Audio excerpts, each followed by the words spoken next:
Good evening, ladies and gentlemen.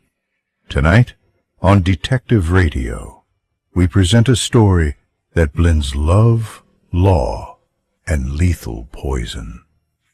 Dorothy L. Sayers' Strong Poison brings us into the courtroom where a young woman, Harriet Vane, stands accused of murdering her lover. The evidence? A packet of arsenic, a cup of coffee, and the suspicious coincidence of her knowledge of crime. But Lord Peter Wimsey is not so easily persuaded. To him, the truth lies in the shadows, in the gossip of boarding houses, the secrets of wills, and the subtle chemistry of trust and betrayal. So settle back as the gaslights dim and the trial begins in Dorothy L. Sayers' Strong Poison. This episode is longer than usual episodes, hence it's divided into 6 chapters. We have added the chapter timestamps in the descriptions so you can pause or resume from the chapter as you please. If you like this episode, please do hype our video so that we can reach to more audience. And if you are new to our channel, do hit the subscribe button. We bring you interesting radio stories every week. Chapter 1. Old Bailey. I am terribly afraid, Peter, that we are going to be too late to obtain seats. Now, don't worry about that, Mother. Old Parker Bird has reserved some for us, and Freddie Arbuthnot has promised to keep them warm till we arrive. Freddie, what's his interest in this trial? Just curiosity, like everyone else. Murder is always fascinating, don't you know? And when it's a case of a young woman being accused of poisoning her lover, it becomes nothing short of sensational. Particularly when she admits to buying in large quantities of arsenic and produces such a dashed entertaining reason for doing so. What reason precisely, dear? Yes. Well, I don't want to spoil it for you, Mother. The judge is summing up today, so he'll be going through all the evidence. Incidentally, the case against the prisoner will be very convincing and watertight. The judge will be beastly hostile, and the jury will undoubtedly convict. Very well, dear. But one thing I can tell you for certain, Mother. Harriet Vane did not murder Philip Boyes. Just as you say, dear.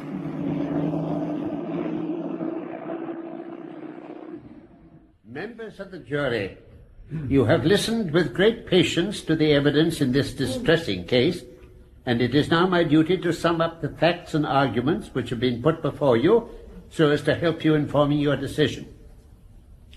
The deceased, Philip Boyes, was, as you have heard, a writer, and in the year 1927 he became acquainted with the prisoner Harriet Vane, who is also a novelist by profession. She has told us herself, with great candor, how she became deeply attached to Philip Boyes, and how 8 months after meeting him she consented to live on terms of intimacy with him outside the bonds of marriage. Now, you may feel, and quite properly, that this was a very wrong thing to do. You will not be led away by the false glamour which certain writers contrive to throw about free love, into thinking that this was anything but an ordinary vulgar act of misbehavior. Sir Impey Biggs, very rightly using all his great eloquence on behalf of his client, has spoken of Miss Vane's unselfish sacrifice and immolation.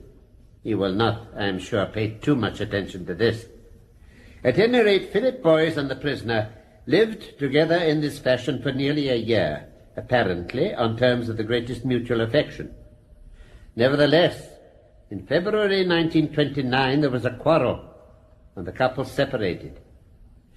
One of the curious features of this case is the reason assigned for this quarrel. As to that, the only evidence we have is the prisoner's own, given, you will recall, during cross-examination by the Attorney General. Now, Miss Vane, I would like, if I may, to take you back to that evening of February the 9th. Could you tell the court precisely what Mr. Boyes said to you after dinner?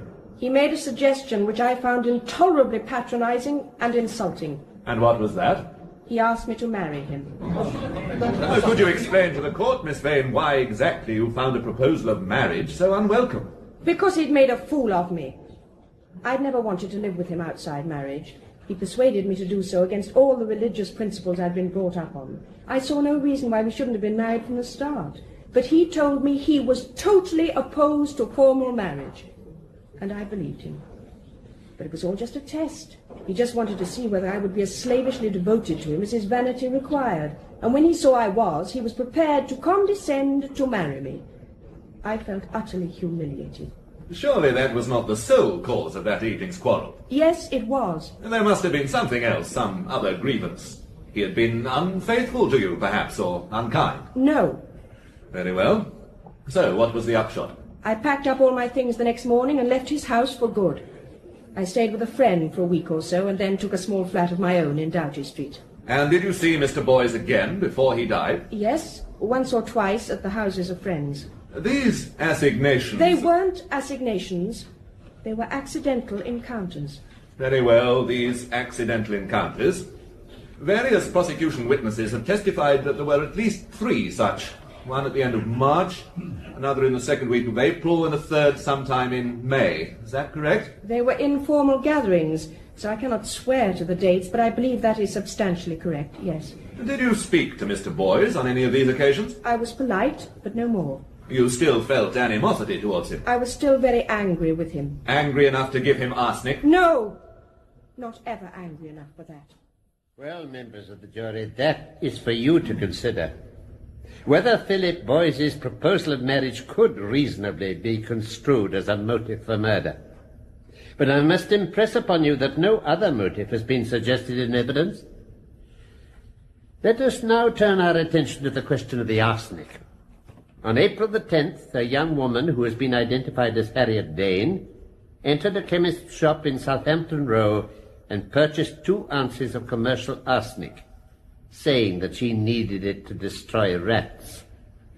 You will recall the prisoner's evidence concerning this transaction given during Sir Impey Biggs' examination-in-chief. Miss Vane, did you in fact buy arsenic, as stated by witnesses, on April the 10th? Yes, I did. And what name did you sign in the poisons book? Mary Slater. Did you use the arsenic to destroy rats? No. Did you make any further purchases of arsenic? Yes.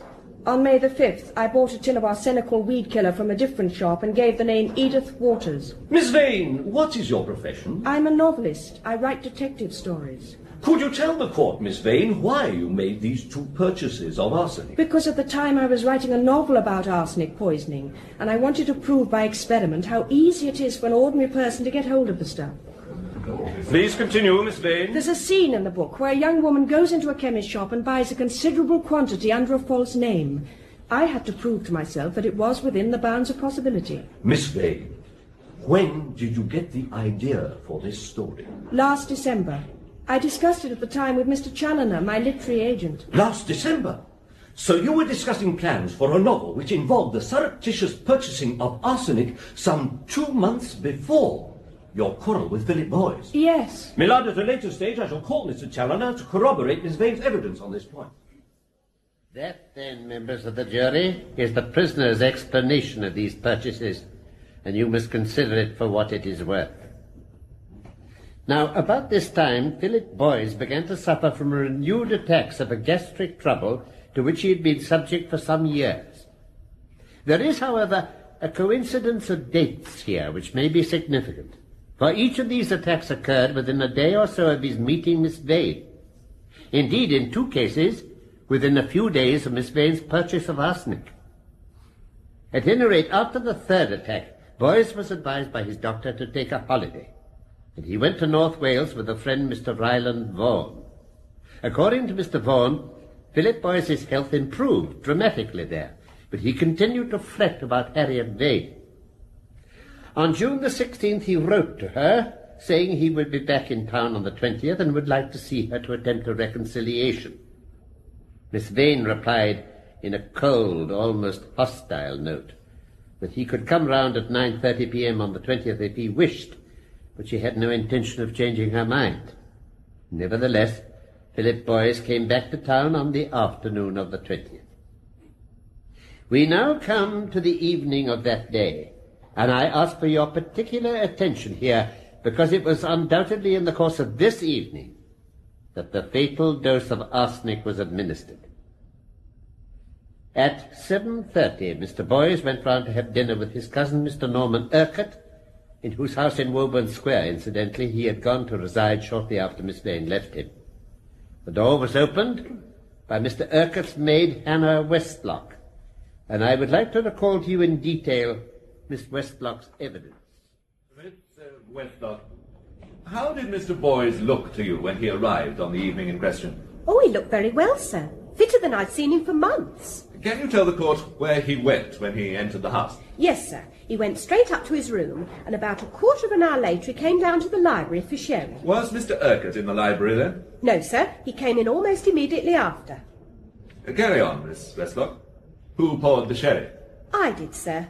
I decanted a fresh bottle on the master's orders and poured the gentlemen out a glass each. They wasn't long about it and came into dinner shortly. And where were you throughout dinner? In the dining room, sir. Master likes me to be in attendance the whole time. Very dignified custom. Could you now tell the court, Miss Westlock, what the gentlemen ate that evening? Well, sir, they had clear soup, sir, followed by turbot with sauce and then casserole chicken, sir, and finally a sweet omelette. Did they finish all these dishes? No, sir. The first 3 courses came back to the kitchen, and Mrs. Pettican, that's the cook, and we finished them off for our supper. And did you feel any ill effects after the meal? No, sir. Tell us about the sweet omelette, Miss Westlock. There was none of that left, you say? No, sir, because it has to be eaten at once, sir. Mr. Urquhart's very particular about that, sir.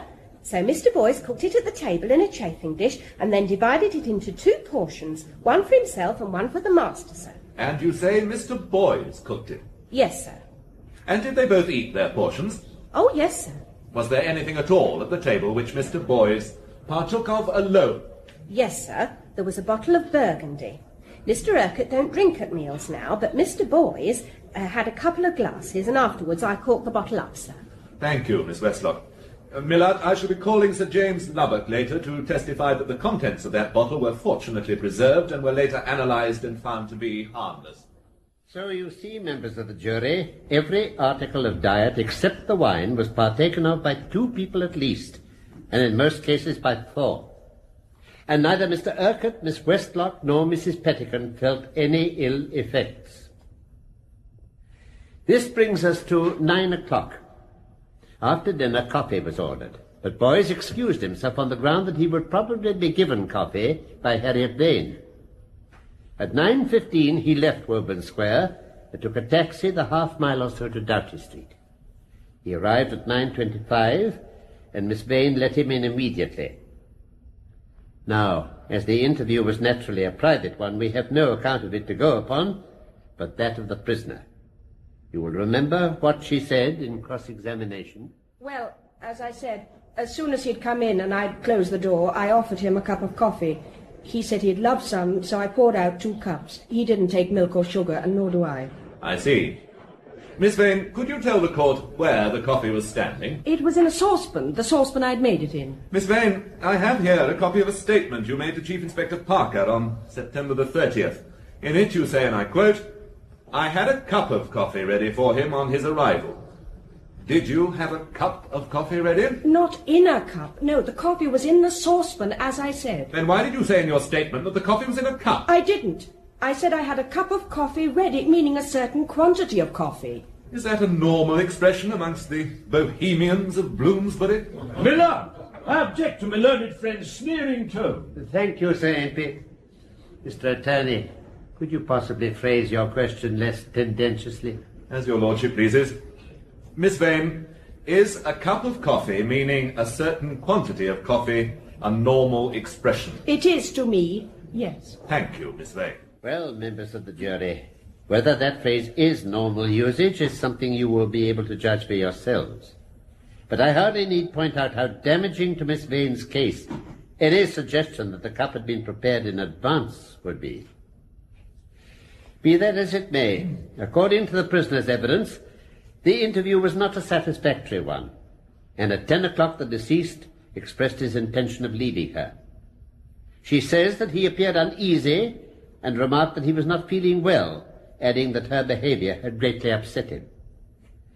At 10 minutes past 10, that is a full 10 minutes later, and I would like you to make a particular note of that, The taxi driver, Burke, who was standing on the rank in Guildford Street, was approached by Philip Boys and told to take him to Woburn Square. When the taxi stopped before Mr. Urquhart's house, Boys did not get out, and on opening the door to investigate, Burke found him huddled in the corner in agony. He was helped into the house, and as this attack appeared to be much more serious than usual, Mr. Urquhart summoned Dr. Weir by telephone. Before the doctor's arrival, the patient vomited violently and thereafter continued to vomit persistently. Dr. Weir diagnosed the trouble as acute gastritis and made up a soothing medicine to control the vomiting, but this unfortunately had little effect. The next morning, the patient's condition had deteriorated to such an extent that a nurse was called in. On the 22nd, he became weaker and lost consciousness, and at 3 o'clock on the morning of June the 23rd, he died. I will now adjourn the court for lunch.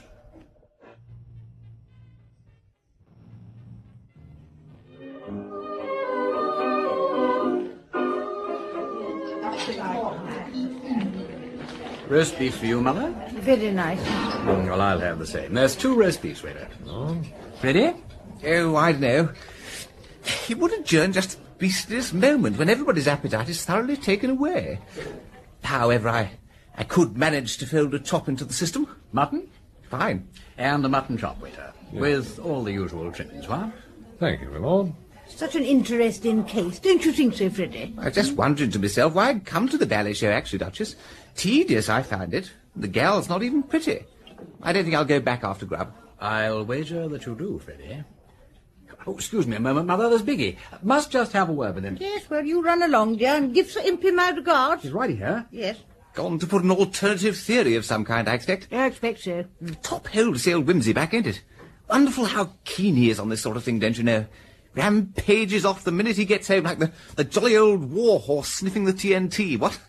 Regularly up to his eyes in it. Yes, well, you see, it's one of Chief Inspector Parker's cases, and they're such great friends, you know, quite like David and Bathsheba. Or do I mean Daniel? What the jury make of it, though, I don't know, with faces like hams, most of them, except the one who looks like an artist, and he wouldn't have any features at all if it wasn't for that dreadful tie on his beard, looking like Christ.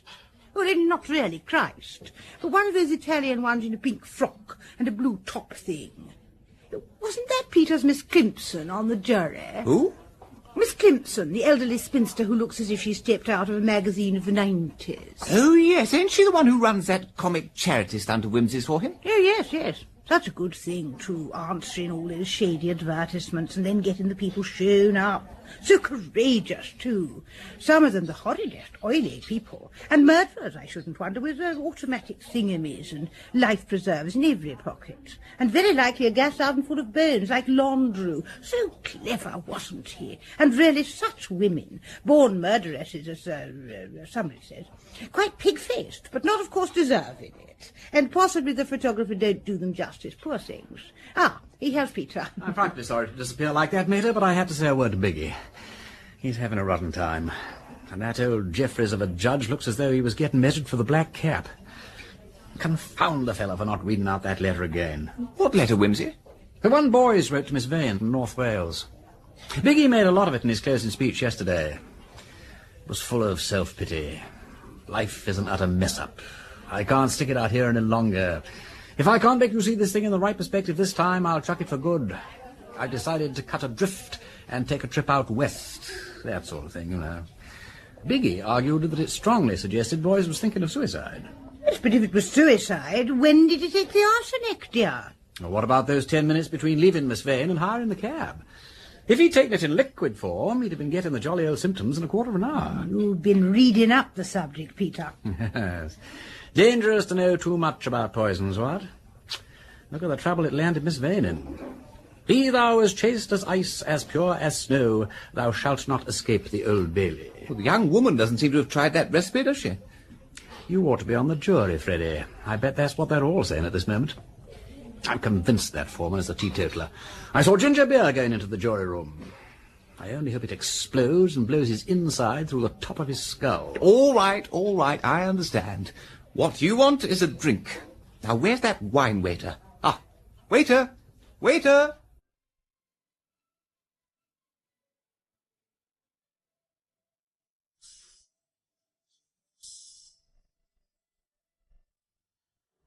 Philip Boyes died at 3 a.m. on the 23rd of June this year.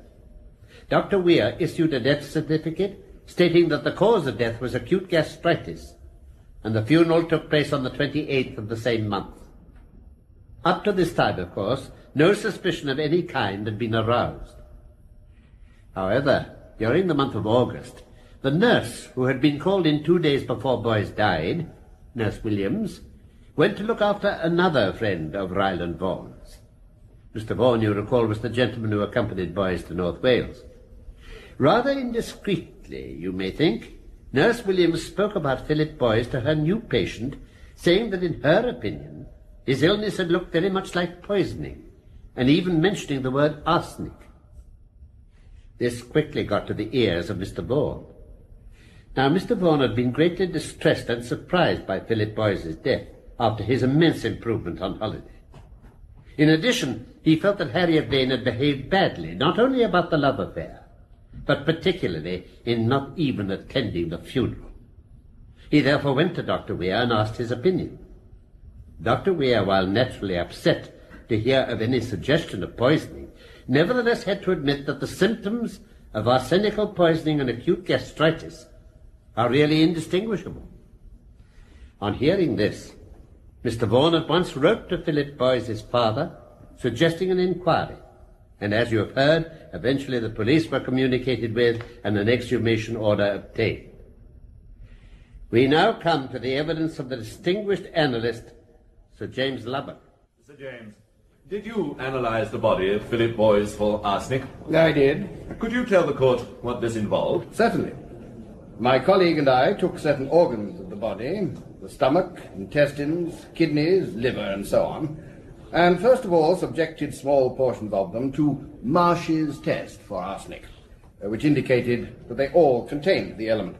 Having established that arsenic was present, we then undertook a series of quantitative analyses and calculated from our results an approximate figure for the total weight of arsenic in the body.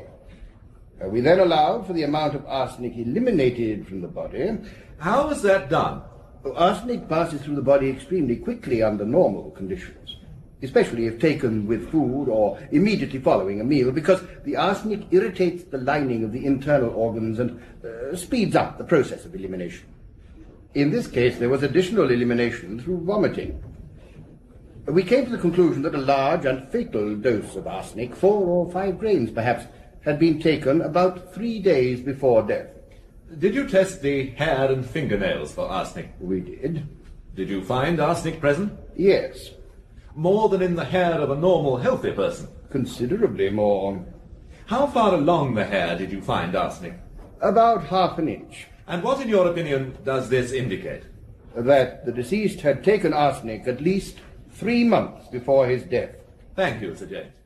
And you will have to decide, members of the jury, what importance is to be attached to that evidence in view of the prisoner's purchase of arsenic in April and May and the deceased's attacks of sickness in March, April, and May.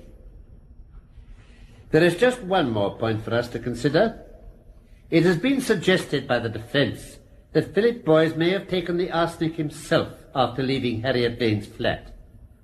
And they bring forward books which show that the onset of symptoms can take place in a very short time after taking the arsenic. As little as a quarter of an hour if the arsenic is in liquid form. You must therefore ask yourselves whether, after leaving Miss Vane's, Philip Boyes went to some quiet spot and took a dose of arsenic, which he must in that case have brought with him in anticipation of an unfavourable interview. But I must remind you here that the defence have brought no evidence to show that Philip Boyes ever bought any arsenic or had access to any. Well, I think that is the case as it is presented to you. This woman is charged with having murdered her former lover by arsenic. He undoubtedly did take arsenic, and if you are satisfied that she gave it to him with intent to injure or kill him, and that he died of it, then it is your duty to find her guilty of murder. Sir Impey Biggs, in his able and eloquent speech, has put it to you that she had very little motive for such a murder. But I am bound to tell you that murders are very often committed for what seem to be the most inadequate motives. if indeed any motive can be called adequate for such a crime. The prisoner had the means, the arsenic, the expert knowledge, and the opportunity to administer it. If you feel that there is any reasonable doubt that the prisoner gave this poison to Philip Boyce deliberately, you must bring her in not guilty of murder. You are not bound to decide how it was given, if it was not given by her. Consider the circumstances of the case as a whole, and say what conclusion you have come to.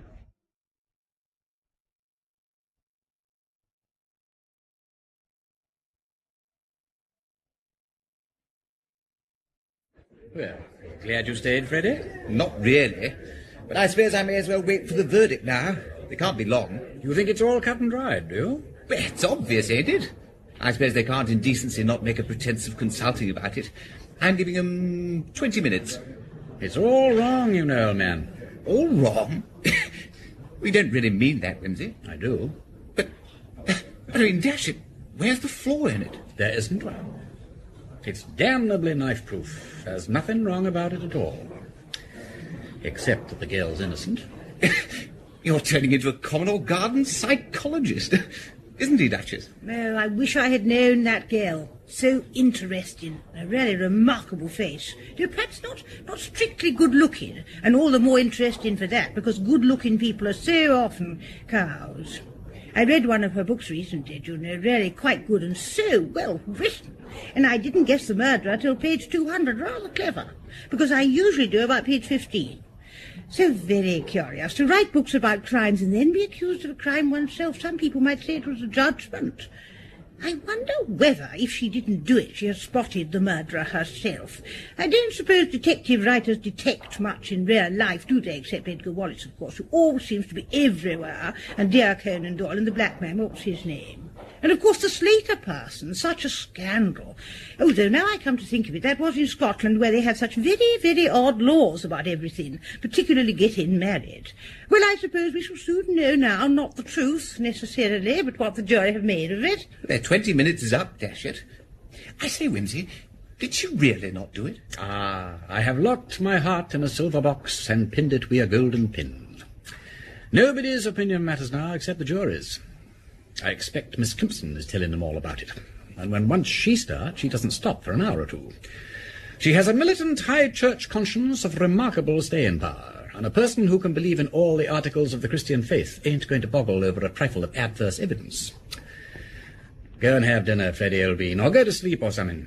Nothing's going to happen for ages. Not for ages.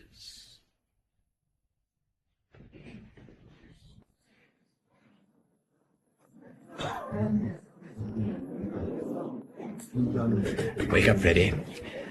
They're coming, my own, my sweet. Were it never so airy a tread. What? Good Lord, they've been out 5 hours. Look at their faces. Yes, they say if it's going to be guilty, they never look at the prisoner. And they're all looking at the floor, except Miss Climpson. You're wrong, Wimsey. Sorry, old man. Members of the jury, have you all agreed upon your verdict? I'm sorry to say that we find it impossible to come to an agreement. Do you think that with a little more time you may be able to reach an agreement? I'm afraid not, my lord. I see no prospect at all of our ever agreeing. Can I assist you in any way? No, thank you, my lord. We quite understand the evidence, but we cannot agree about it. You're quite sure? I do not wish to hurry you in any way. I'm quite prepared to wait here as long as you like. We shall never agree, my lord. Not if we was to stay here till doomsday. That is very unfortunate. But in that case, of course, there is nothing for it but to discharge you and order a fresh trial. Oh, good old Miss Climpson. She's done it. Oh, good egg. Excellent, excellent egg. We've got another chance.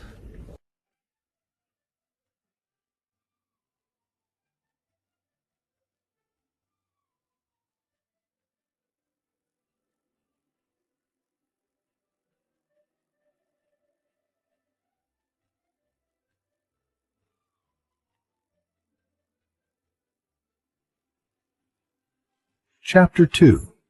10 Minutes in Bloomsbury.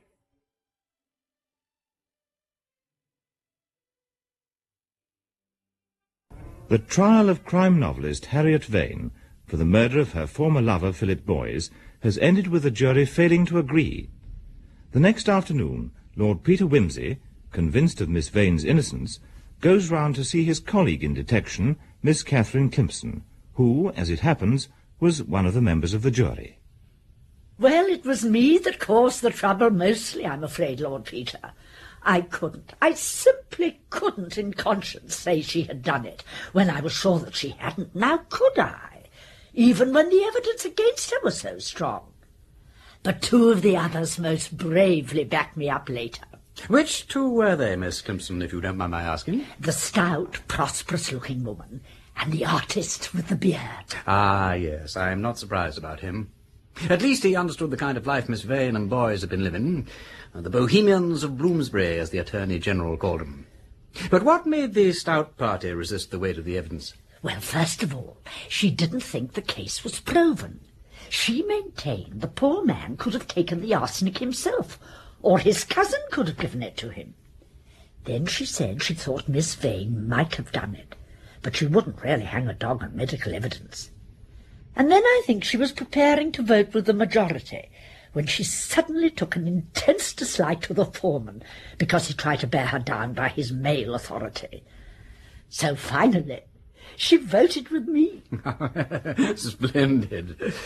Well, the important thing is, Miss Pimpson, you've given us another chance. The retrial won't be for about a month, so we've got 4 weeks to come up with some fresh evidence. 4 weeks. Yes, that isn't much time, is it? I don't know where to begin. More tea. Thank you. The only thing to do, therefore, is to begin at the beginning. Why do people kill people? I really don't know. It's so dangerous as well as so terribly wicked. One wonders that anybody has the effrontery to undertake it. And very often they gain so little by it. That's what I mean. What do they set out to gain? Of course, some people seem to do it for the fun of the thing, like that German female, what's her name, who enjoyed seeing people die. Oh, such a strange taste. You know, dear Lord Peter, it has been my melancholy duty to attend many deathbeds, and though a number of them, such as my dear father's, were most Christian and beautiful, I could not call them fun. Of course, people have very different ideas of fun, and personally I've never cared for George Roby, though Charlie Chaplin always makes me laugh. Still, you know, there are disagreeable details attending any deathbed, which one would think could hardly be to anyone's taste, however depraved. I quite agree with you, but it must be fun in one sense to feel that you can control the issues of life and death, don't you know? Don't say that, Lord Peter, even in jest. Oh, righty-ho. Let's dismiss homicidal mania from our minds, then. What else do people kill for? Well, there is passion, for I should not like to call it love when it's so unregulated. That is the explanation put forward by the prosecution. The passion of hate that so often succeeds the passion of love at the end of an affair. I don't accept it, Miss Clemson. Not for Miss Vane. Certainly not. But it might be possible, might it not, that there was some other unfortunate young woman who was attached to this Mr. Boys and felt vindictively towards him? Yes, or a man who was jealous. But the time is the difficulty. But there are those 10 minutes unaccounted for, from when he left Miss Vane in Doughty Street till he hired the taxi in Guildford Street. Might he not have entered some public house for refreshment and there met an enemy? By Jove, that's a possibility. But it's rather a coincidence, ain't it? Still, it's worth looking into. Let's go on to the next motive, and that is money. Ah, well, plenty of possibilities there. I'm feeling better already, Miss Clipson. Fitter and brighter in every way. Either I'm getting a line on the thing, or else it's your tea. That's a good stout-looking pot. Has it got any more in it? Yes, indeed. My dear father used to say I was a great hand at getting the utmost out of a teapot. The secret is to fill up as you go and never empty the pot completely. Oh, thank you. Finally, then, inheritance. Had he anything to leave? Yes, well, not much, I should think. I met his publisher at the trial, and although Boys's books are selling very well now, succès de scandale, don't you know, it's pretty clear who's going to get the bulk of the profits. I shouldn't think there's much money in the family either. Still, you never know. Anything else? We should not overlook the possibility of self-destruction, Lord Peter. Suicide, yes. That is what I'm really rather inclined to believe in fact. Arsenic is tomfool stuff to commit suicide with, but it has been done. Only where is the bottle? The bottle? Well, if he took the stuff sometime in those 10 minutes between Doughty Street and Guildford Street, he must have been carrying it in something. It might be in a paper if he took the powdered form, though that would be awkward. But neither a bottle nor any paper was found on him, so he must have chucked it away. I do loathe suicides. They're so difficult to prove. Oh, well, faint heart never won so much as a scrap of paper, so we must work at it. Certainly we must. Will you reserve the best efforts of yourself and your staff, Miss Climpson? I may need you soon. Meanwhile, I'm going to prison. Lord Peter, whatever do you mean? The defence is getting me passed into Holloway as part of their outfit. Tomorrow morning, Miss Climpson, I meet the prisoner, face to face.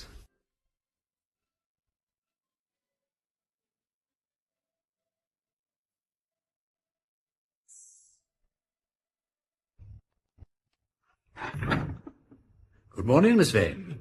Good morning. Please, sit down.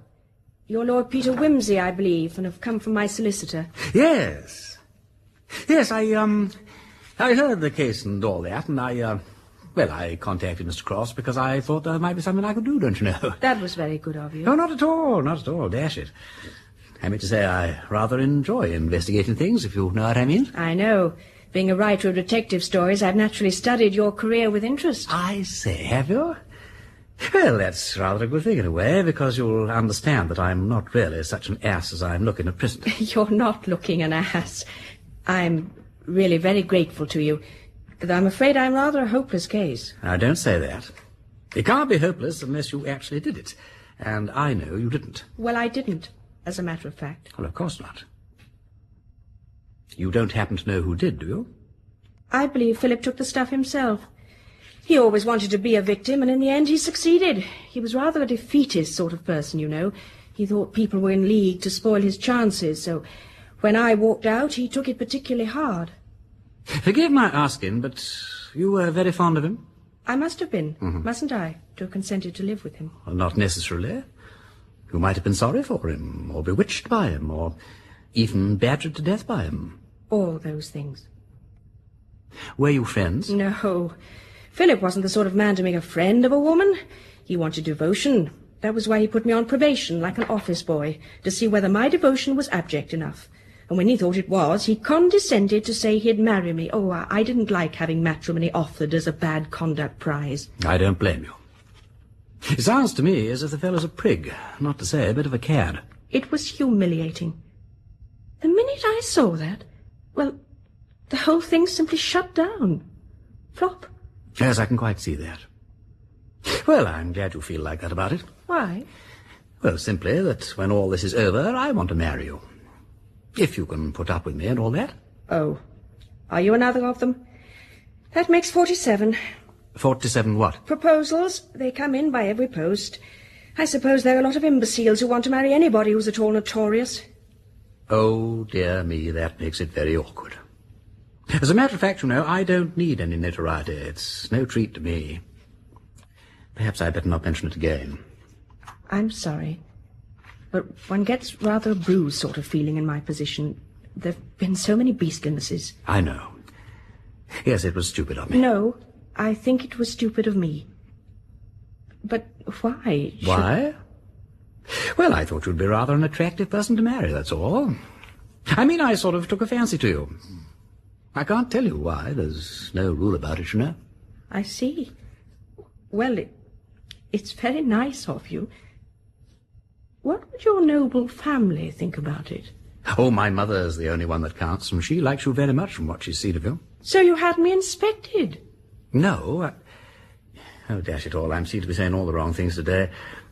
I was absolutely stunned that first day in court, and I rushed off to my mater, who's an absolute dear and the kind of person who really understands things, and I said, look here. Here is the absolutely one and only woman, and she's been put through a simply ghastly, awful business, and for God's sake, come and hold my hand.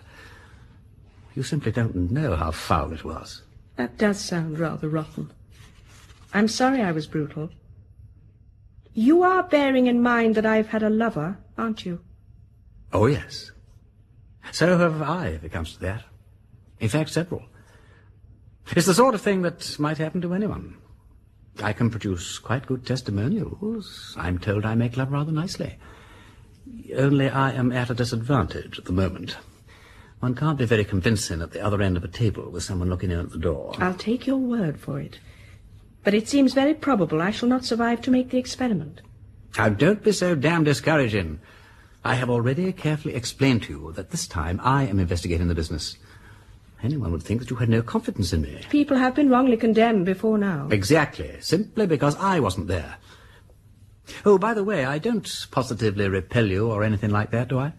Because if I do, I'll take my name off the waiting list at once. No, you don't repel me. Oh, I'm glad of that.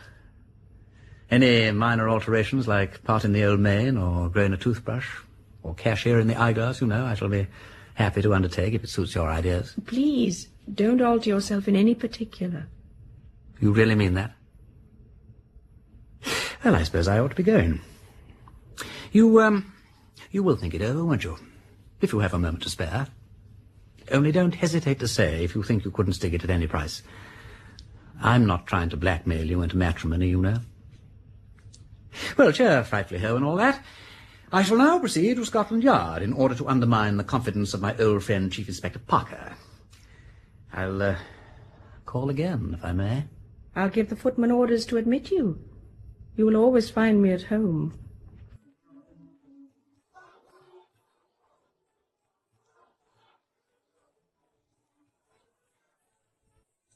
Ah, come in, Peter. Come and sit down.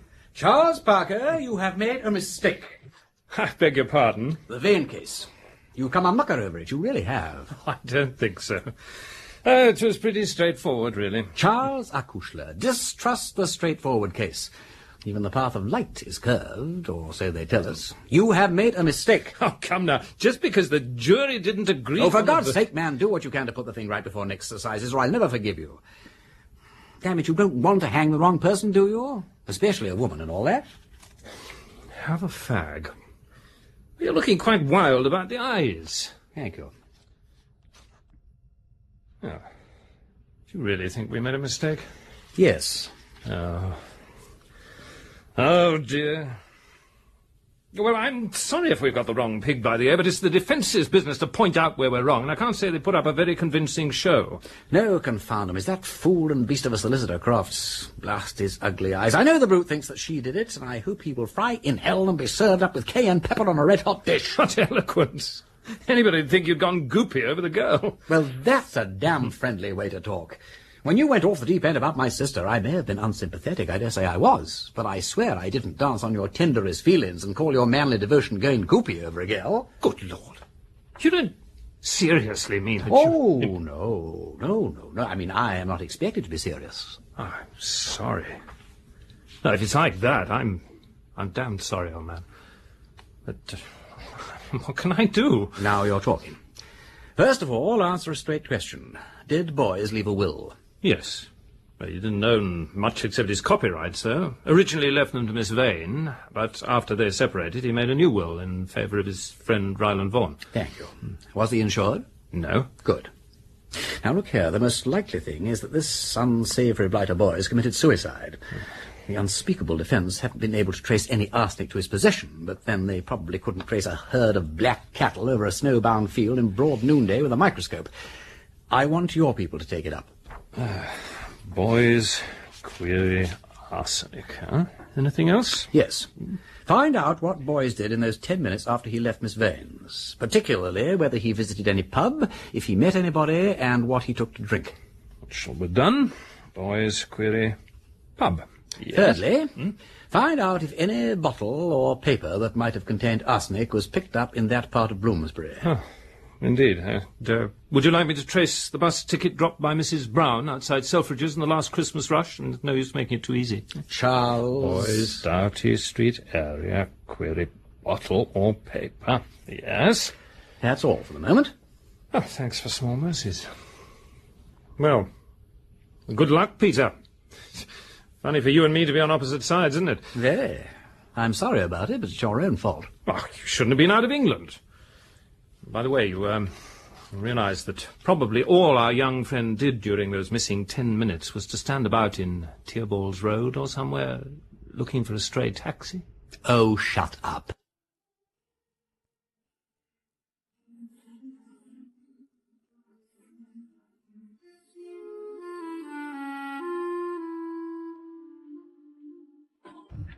So you've reappeared? Good Lord, yes.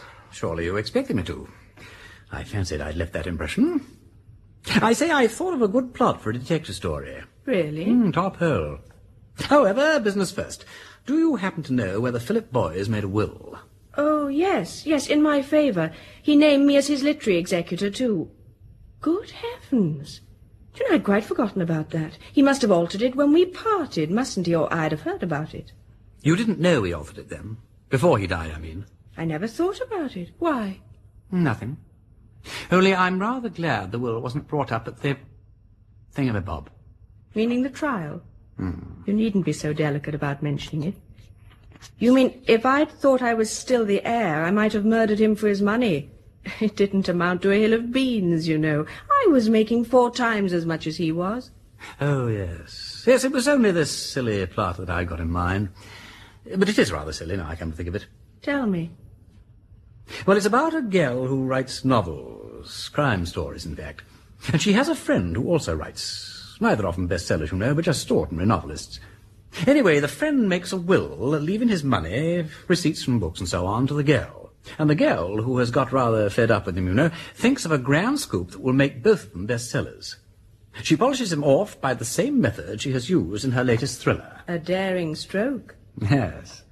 And, of course, his books immediately do become bestsellers, and she grabs the pool. But don't you think it would be a little dangerous? She might even be suspected of the murder. Then her books will become bestsellers, too. Only possibly she wouldn't live to enjoy the profits. That, of course, is the snag. But as an experienced mysterymonger, couldn't you think of a way round that? Yes.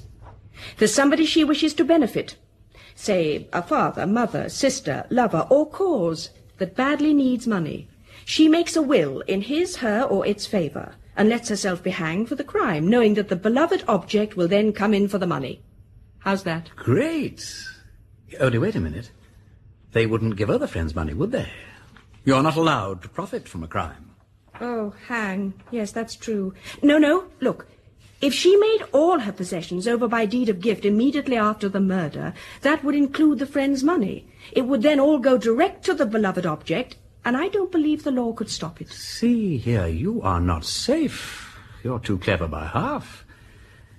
But I say it's a good plot, isn't it? It's a winner. Shall we write it? By Jove, let's. Only, you know, I'm afraid we shan't get the chance. You are not to say that. Of course we're going to write it. Damn it, what am I here for? To prove your innocence, that what? And how are you progressing in that direction? Slowly. But this evening I'm going to meet the one person who did benefit from Philip Boyes' will. Ryland Vaughan. Good heavens. He's an obnoxious ass, but you don't think he killed Phil? No, I'm still working on the suicide theory.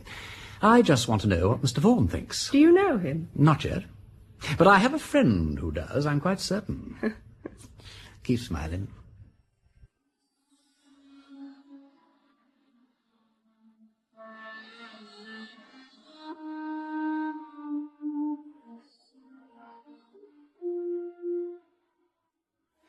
Hello? Hello, Marjorie. Yes? Marjorie, this is Peter Wimsey. How goes it? Oh, fine, thanks. Glad to hear your melodious voice again. What can I do for the Lord High Investigator?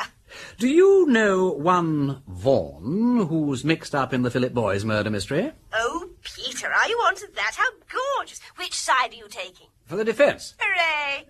Why this pomp of jubilee? Oh, well, it's much more exciting and difficult, isn't it? Yes, well, I'm afraid it is.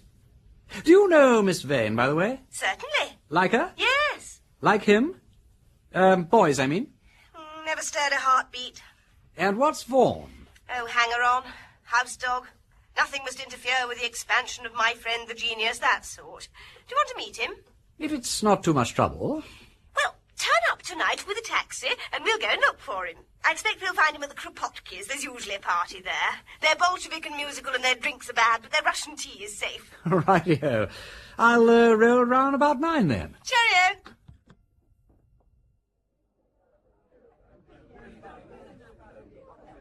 Here's Peter. Peter, this is Nina Kropotki. So pleased. Sit down. Thank you. Vanya will get you something to drink. Oh, this is beautiful, yes? That is Stanislav. Such a genius. His new tone poem on the Piccadilly tube station. Great, n'est-ce pas? 5 days he was continually travelling upon the escalator to absorb the tone values. Colossal. So, you think? Ah, you can appreciate. It is the soul of rebellion in the crowd. The clash, the revolt at the heart of the machinery. It gives the bourgeois something to think of. Oh, yes. Of course, you understand it is really for the big orchestra. On just piano and violin, it is nothing. It needs the brass, the effects, the timpani. Brrr, so. But one seizes the form, the outline. Ah! It finishes superb, magnificent. Let's have some tea. Tea. Peter, come and talk to Ryland Vaughan. I've got him in a corner and told him you're a tremendous admirer of Philip Boyce's books. Have you read them? Some of them, but I think I'm getting lightheaded. Well, you'll feel worse in an hour or so. You'd better come now. Ryland, this is Lord Peter Wimsey. Peter Ryland Vaughan. Hello. Hello. Hell of a place, eh? Hell of a business altogether. I only come here because Philip used to come here. Habit, you know. You knew him very well, of course. Oh, I was his only real friend. All the rest only cared to pick his brains. Apes, parrots, all the bloody lot of them. They sucked the blood out of him. And his damned thieves of publishers took every blasted coin they could lay their hands on. And then that bitch of a woman poisoned him. My God, what a life! Yes, but what made her do it? If she did do it. Oh, she did it, all right. Sheer beastly spite and jealousy, that's all there was to it. Just because she couldn't write anything but tripe herself. You'd think it would have been enough for her to help and look after a genius like Phil, wouldn't you? Why, damn it, he used to ask her advice about his work. Her advice! My God! Did he take it? Take it? She wouldn't give it! Told him she never gave opinions on other authors' work. Other authors! The impudence of it! Oh, of course it was hopeless from the start for Philip to get entangled with that kind of a woman. Genius must be served, not argued with. But he was infatuated. And then to want to marry her. Why did he? Remains of parsonical upbringing, I suppose. It was really pitiful. Besides, that fellow Urquhart did a lot of mischief. You know him, the cousin. No. Well, he got hold of him about 2 years ago, asked him to dinner, that sort of thing. Put up to it by the family, I imagine. Well, the minute I saw him, I knew he was out to ruin Philip, body and soul. Oh, well. No use crying about it now. His work is left, and that's the best part of him. Oh, but when one thinks what might have been... Tragic. By the way, you were with him all that last day till he went to his cousin's. You don't think he had anything on him in the way of poison or anything? I don't want to seem unkind, but he was unhappy. It would be rotten to think that... No, that I'd swear he never did. He would have told me he trusted me in those last days.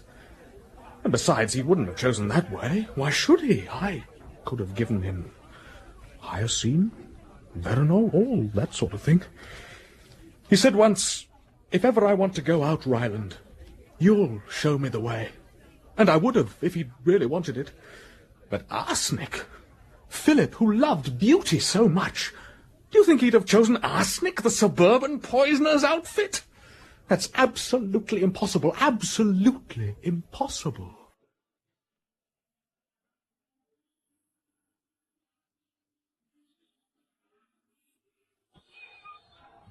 and I think he's right. Do you? Why?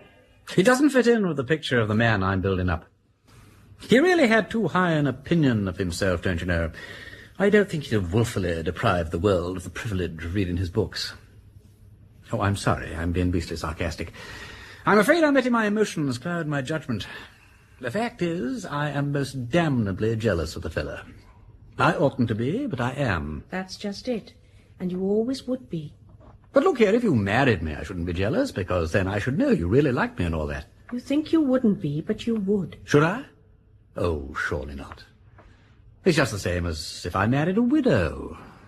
Are all second husbands jealous? I don't know. But it's not quite the same. You'd never really trust me, and we would be wretched. You wouldn't give me a square deal. No man ever does. Never? Well, hardly ever. Well, that would be rotten. Of course, if I turned out to be that sort of idiot, things would be pretty hopeless. I say, couldn't you manage to be a bit jealous of me in return? I wish you would, because it would prove you took a bit of interest in me. Shall I give you some details of my hideous past? Please don't. Why not? I don't want to know about all the other people. Don't you, by Jove? I think that's rather hopeful. I mean, if you just felt like a mother to me, you would be anxious to be helpful and understanding. I loathe being helped and understood. And after all, there was nothing in any of them. Except Barbara, of course. Who was Barbara? Oh, girl. I owe her quite a lot, really. When she married the other fellow, I took up sleuthing as a cure for wounded feelings, and it's really been great fun taking it all in all. I even took a special course in Aristotelian logic for her sake. Good gracious. For the pleasure of repeating Barbara Celerem Darii Ferio Baraliptum. Types of syllogism, don't you know? Ah. There was a kind of mysterious romantic lilt about the thing which was somehow expressive of passion. Many a moonlight night have I murmured it to the nightingales which haunt the gardens of St. John's. Though, of course, I was a Balliol man myself, but the buildings are adjacent. If anybody ever marries you, it'll be for the pleasure of hearing you talk piffle. A humiliating reason, but better than no reason at all. I used to piffle rather well myself, but it's got knocked out of me. You know, I was really meant to be a cheerful person. All this gloom and suspicion isn't the real me. I've lost my nerve somehow. No wonder, poor kid. But you'll get over it. Just keep on smiling and leave it to Uncle Peter. I admit the suicide in a Bloomsbury pub theory ain't looking so strong, but I'm now going to start investigating the cousin, the sleek Mr. Urquhart. I know the prosecution proved beyond cavil that everything Boyd ate at dinner that evening he ate too, but personally I'd like to hear it straight from the horse's mouth. Yes? A telephone message, my lord, from Scotland Yard. Oh, thank you.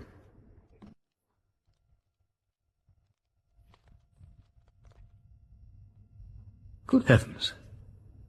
Boys did go to a pub after all. Parker's found it.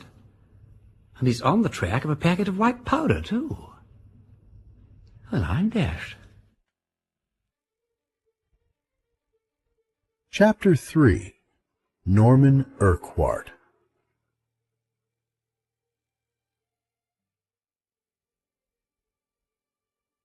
Lord Peter Wimsey has proposed marriage to Harriet Vane, who was in Holloway awaiting re-trial on a charge of poisoning her ex-lover, Philip Boys, with arsenic.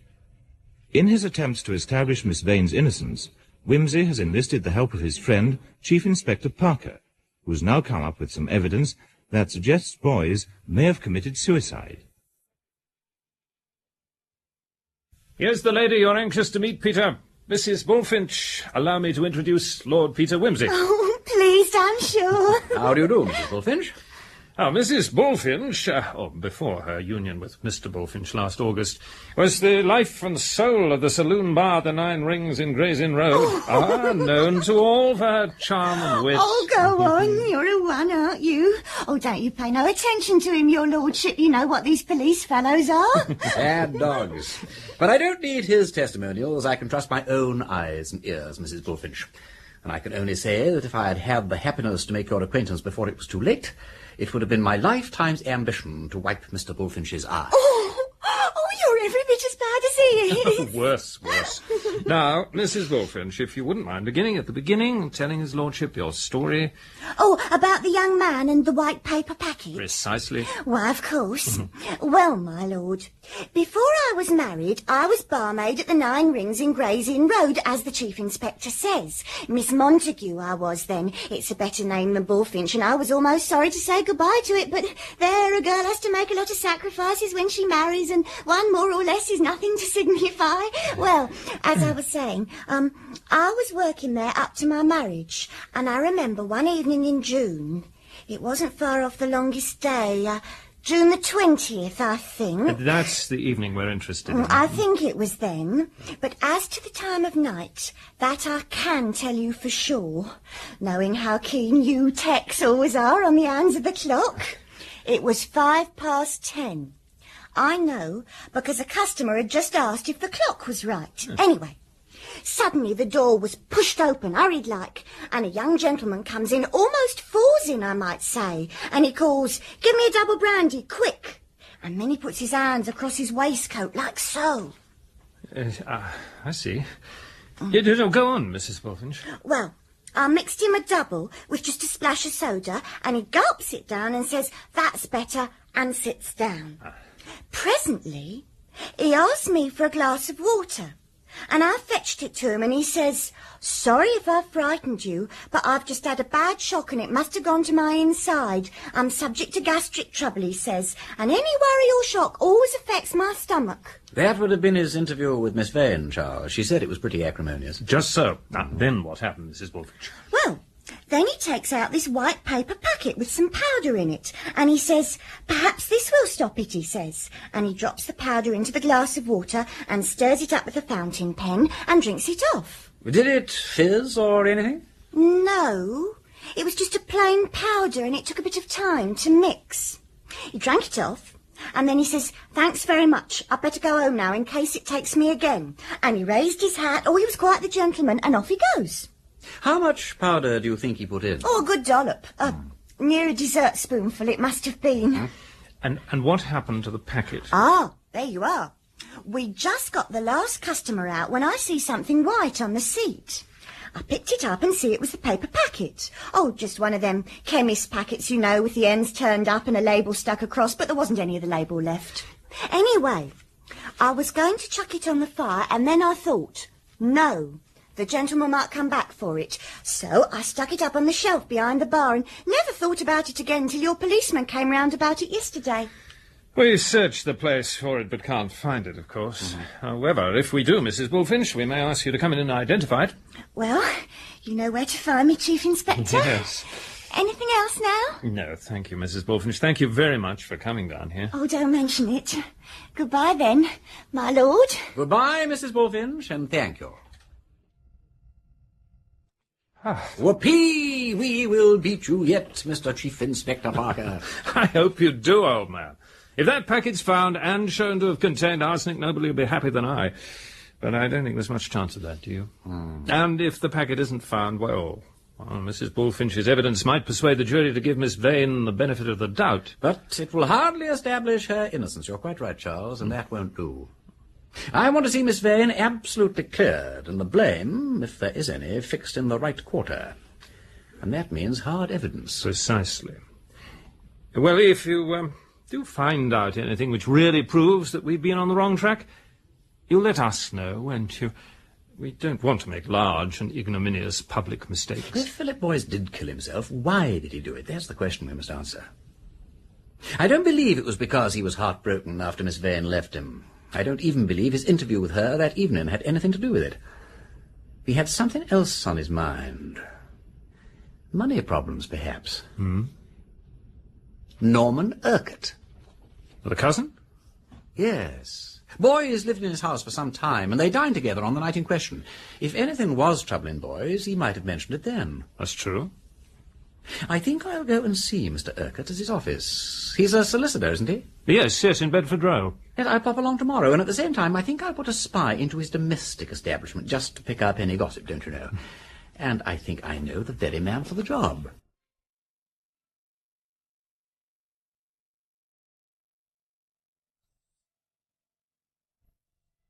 Bunter! My lord? Bunter, do you feel at your brightest and most truly fascinating? Does a livelier iris, winter weather notwithstanding, shine upon the burnished Bunter? Have you got that sort of conquering feeling, the Don Juan touch, so to speak? My lord? You have a good, upstanding, impressive figure, if I may say so, a bold and roving eye when off duty, a ready tongue, and I am persuaded you have a way with you. What more should any cook or parlour-maid want? I am always happy to exert myself to the best of my capacity in your lordship's service. I am aware of it, Bunter. Morning by morning, my coffee is brought, my bath is prepared, my razor laid out, my ties and socks sorted, and my bacon and eggs brought to me in a lordly dish. No matter. This time I demand a more perilous devotion. Perilous for us both, my Bunter. For if you were to be carried away, a helpless martyr to matrimony... Who is the party, my lord? There are two of them. Two ladies lived in a bower, Binnery, oh, Binnery. They are part of the establishment at Mr. Norman Urquhart's house in Woburn Square. The parlour-maid is one Hannah Westlock, a woman in her 30s, I fancy, and not ill-favoured. The other is the cook, a fine woman, Bunter, on the mature side, but none the worse for that. Certainly not, my lord. If I may say so, the woman of ripe years and queenly figure is frequently more susceptible to delicate attentions than the giddy and thoughtless young beauty. True. Let us suppose, Bunter, that you were to be the bearer of a courteous missive to Mr. Urquhart. Could you, in the short space of time at your disposal, insinuate yourself, snake-like, as it were, into the bosom of the household? If you desire it, my lord, I will insinuate myself to your lordship's satisfaction. Noble fellow.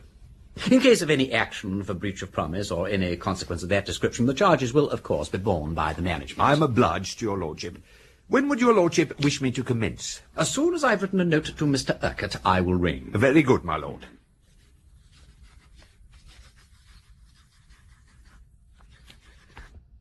Bunter, I have a sensation of being hovered over, and I don't like it. It is unusual, and it unnerves me. I implore you not to hover. Is the proposition distasteful, or do you want me to get a new hat?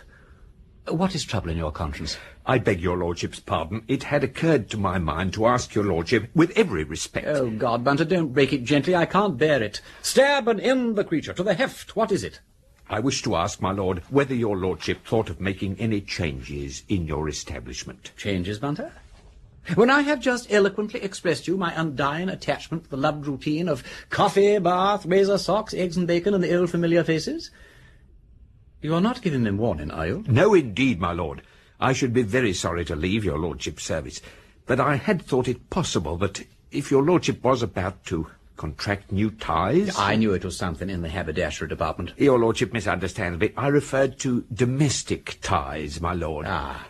Sometimes, when a gentleman reorganises his household on a matrimonial basis, the lady may prefer to have a voice in the selection of the gentleman's personal attendant, in which case... Bunter, may I ask where you have contracted these ideas?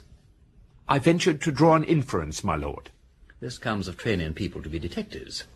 Have I been nourishing a sleuth-hound on my own hearthstone? May I ask if you've gone so far as to give a name to the lady? Yes, my lord. A very agreeable lady, if I may say so, my lord. It strikes you that way, does it? The circumstances, of course, are unusual. Yes, my lord. I might perhaps make so bold as to call them romantic. You may make so bold as to call them damnable, Bunter. Yes, my lord. You won't desert the ship? Not on any account, my lord. Then don't come frightening me again. My nerves are not what they were. Now then, there is the note. Take it round and do your best. Very good, my lord. Oh, and Bunter... My lord? It seems, Bunter, that I am being obvious. I have no wish to be anything of the kind. If you see me being obvious, will you drop me a hint? Certainly, my lord.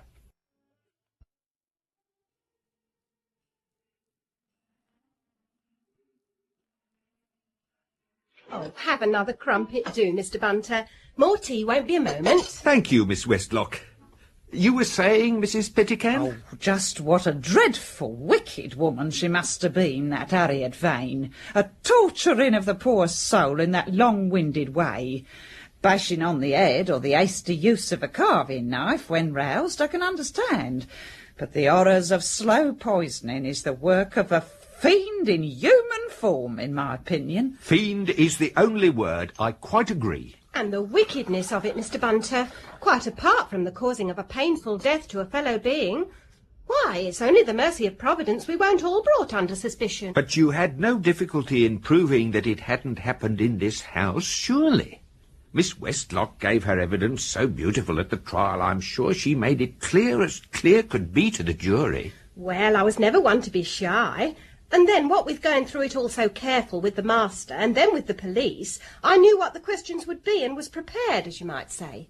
I wonder you could speak so exactly to every little detail all that time ago. Well, you see, Mr. Bunter, the very morning after Mr. Boyce was took ill, Master comes down to us and he says, "I'm afraid Mr. Boyce is very sick," he says. "He thinks he must have ate something as disagreed with him," he says, "and perhaps it might have been the chicken. So I want you and Cook," he says, "to run through with me everything we had for dinner last night to see if we can think what it could have been." "Well, sir," I said, "I don't see that Mr. Boyce could have ate anything unwholesome here. For Cook and me had just the same, except the sweet omelette, sir, and we're as right as rain," I said. And I said the same. Such a plain, simple dinner as it was, too. No oysters, nor mussels, nor anything of that sort, as it's well known shellfish is poison to some people's stomachs. But a good strengthening drop of soup, and a bit of nice turbot, and a casserole chicken with turnips and carrots done in the gravy, and a jam omelette. Now, what could be lighter and better? Nothing, Mrs. Pettican. Mr. Boyce made the omelette himself that night, didn't he, at the table? He did, yes, and well I remember it, for Mr. Urquhart asked particular after the eggs, was they new laid, and I reminded him they was some he brought in himself that afternoon from that shop on the corner of Lamb's Conduit Street, and that one of them was a little cracked, and he'd said, "We'll use that in the omelette tonight, Hannah." And I brought out a clean bowl from the kitchen and put them straight in, the cracked one and 3 more besides, and never touched them again till I brought them to table. And both Mr. Boyce and Mr. Urquhart partook of the omelette, of course. Oh, yes, heartily. And as for the chicken, Mr. Bunter, that was a little beauty. Oh, it seemed a shame to casserole it, but Mr. Urquhart's very partial to a casserole chicken. He says as there's more flavour to them that way, and I don't know but what is right. Well, it's certain there was nothing unwholesome about that anyway, Mrs. Pettican, otherwise you and Miss Westlock could scarcely have escaped it. No, indeed. We finished it every bit, except a little piece I gave to the cat. There was a drop of soup left. Not much, just a wee drain. And Mr. Urquhart took that up to show to the doctor, and he tasted it and said it was very good. And as for the burgundy, which was the only thing Mr. Boyce had to himself like, Mr. Urquhart told me to cork it up tight and keep it. And just as well I did, because of course the police asked to see it when the time came. It was very far-seeing of Mr. Urquhart to take such precautions when there wasn't any thought at the time but that the poor man died naturally. Yes. We put it down to him being a solicitor and knowing what ought to be done in case of sudden death. Very particular he was, too. Got me to put a bit of sticking plaster over the mouth of the bottle and write my initials on it so that it shouldn't be opened accidental. How very fortunate. Many's the case his lordship has seen in which an innocent man has been brought near to the gallows for lack of a simple little precaution like that. And when I think how near Mr. Urquhart was to being away from home at the time, the thought fair gives me palpitations. Called away he was to that tiresome old woman what's always a-dying and never dies. Why, he was up there again only last week. Which old woman is that, Mrs. Pettican? Why, his great-aunt, Mrs. Rayburn, up in Windle. Rich as sneezes she is, by all accounts, and no good to nobody, for she's quite childish, so they say. A wicked old woman she was, too, in her day. Queen Victoria wouldn't never allow her to act before the royal family. She knew too much about her goings-on. An actress, was she? Oh, yes, and a very beautiful one, they say, though I can't rightly recollect what her stage name was. Oh, it was a queer one, I know. Hyde Park or Southern Gardens or something like that. Anyway, her other relations, Mr. Boyce's side of the family, they wouldn't have nothing to do with her, despite the money. Only Mr. Urquhart. And I don't suppose he wouldn't neither, only he's her solicitor, and it's his duty to do so. So I suppose he stands to gain something when she pegs out, eh? That's as maybe. He's not a talker. But it stands to reason he wouldn't always be tearing off to Westmoreland for nothing. Though I couldn't care myself to put my hand to money that's wickedly come by. It would not bring a blessing with it, Mr. Bunter. Oh, it's easy talking, my girl, when you ain't likely to be put in the way of temptation. There's skeletons in many a cupboard, if the truth were known. Ah, I believe you. I've seen diamond necklaces and fur coats that should have been labelled wages of sin if deeds done in the dark were to be proclaimed upon the housetops, Mrs. Petticoat. Indeed, yes, Mr. Bunter. Well, Hannah, come along now. We must be getting on. As you say, cook. Then I shall take my leave, Mrs. Petticoat. Thank you for your hospitality. Oh, not at all, Mr. Bunter. I hope as you'll come again. The master makes no objections to respectable gentlemen visitors at tea time.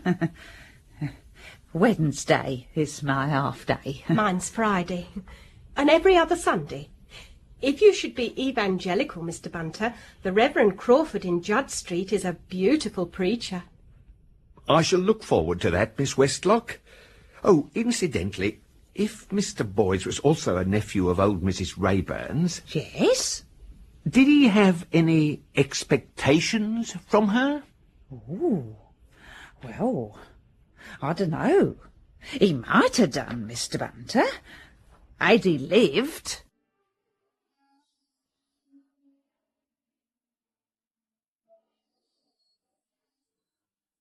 Mr. Urquhart will see you in just a moment, my lord, if you care to take a seat. Yeah, thank you. I trust you will excuse me if I return to my work, my lord. We are short of staff at the moment, our young lady clerk having just left us to get married, so there isn't a moment to spare in the office. Oh, of course. Have you not tried getting temporary assistance? Oh, it's not easy to find anyone, my lord. Some of the work is... confidential, and an atmosphere of permanence is desirable. Lord Peter, I'm so sorry to have kept you. Won't you come in now? Thank you, Mr. Urquhart. Please sit down. Thank you. Now, what can I do for you? Well, I'm interested in the Vane poisoning trial. Acting for the defence, don't you know? And I wondered if I could bother you with a few questions. I'm afraid I'm being a frightful nuisance and all that. Not at all, Lord Peter. I'm only too delighted to help. Yeah, thank you. Well, can you tell me then, had Mr. Boyes any sort of financial expectations? I had an idea there was a rich aunt somewhere. Oh, no. Unless you're thinking of old Cremorne Garden. She's a great aunt on his mother's side, but she hasn't had anything to do with them for many years. The celebrated Cremorne Garden, eh? Well, I'm dashed. I'd no idea she was still alive. Yes, she lives in Windle in Westmoreland. I've just been up there to see her. She's been quite childish, poor old lady, for the last 5 years or so. Poor old Cremorne Garden. She must be getting on now. Surely she can't last much longer. As a matter of fact, we all thought she'd gone last week. Her heart is giving out. She's over 90, poor soul. Has she any other relations besides you now? No. Not that my going up there can do her any good, but I'm a man of business, too, so it's just as well I should be on the spot when anything happens. Oh, quite. And being a man of business, of course, you know how she has left her money. Well, yes, of course. Though I don't quite understand, if you'll forgive my saying so, what that has to do with the present problem. Why, don't you see? It just occurred to me that Philip Boyes might have got himself into some kind of financial mess-up and have, well, taken the short way out of it. But if he had any expectations from Mrs. Rayburn, and she was so near to shuffling off this mortal thingamy, well, he'd have waited, what? Oh, I see. You're trying to make out a case for suicide. Well, I agree with you. It's the most hopeful defence for Miss Vane's friends to put up. And as far as that goes, I can support you. Inasmuch, that is, as Mrs. Rayburn did not leave Philip anything, and he knew it. Knew it? He asked me one day, and I was obliged to tell him that he hadn't the least chance of getting anything from her. The will had been made. And as she was by then childish, there was no possibility that it would ever be altered. I see. Is it much, by the way? Pretty fair. About 70 or 80,000. Oh, very sickening for him to think of all that good stuff going west and not getting a look in oneself. By the way, how about you? Don't you get anything? Oh, I beg your pardon. Fearfully inquisitive and all that. Deuced impertinent. It's a failing of mine. No, wash it out. I'm sorry. There's no real reason why you shouldn't know, though one's professional instinct is to avoid disclosing one's client's affairs. As a matter of fact, I am the sole legatee. Oh, interesting. So one great-nephew gets nothing, and the other scoops the pool, what? Well, that was because... Well, since we've gone so far, I will tell you what the will actually says. Excuse me one moment. Mr. Pond, could you bring me in the deed box labelled Rayburn? Yes, Mr. Urquhart. I haven't got the will itself here, Lord Peter, but I have the draft. This is all rather irregular. But there are times when too much discretion is as bad as too little. Thank you, Mr. Pond. Now.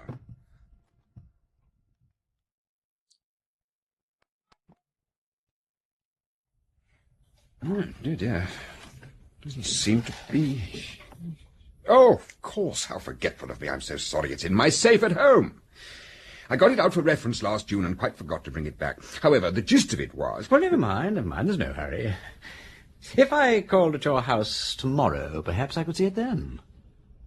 By all means, if you think it important. Thank you, Mr. Urquhart. Then I'll call round at 9 o'clock, say.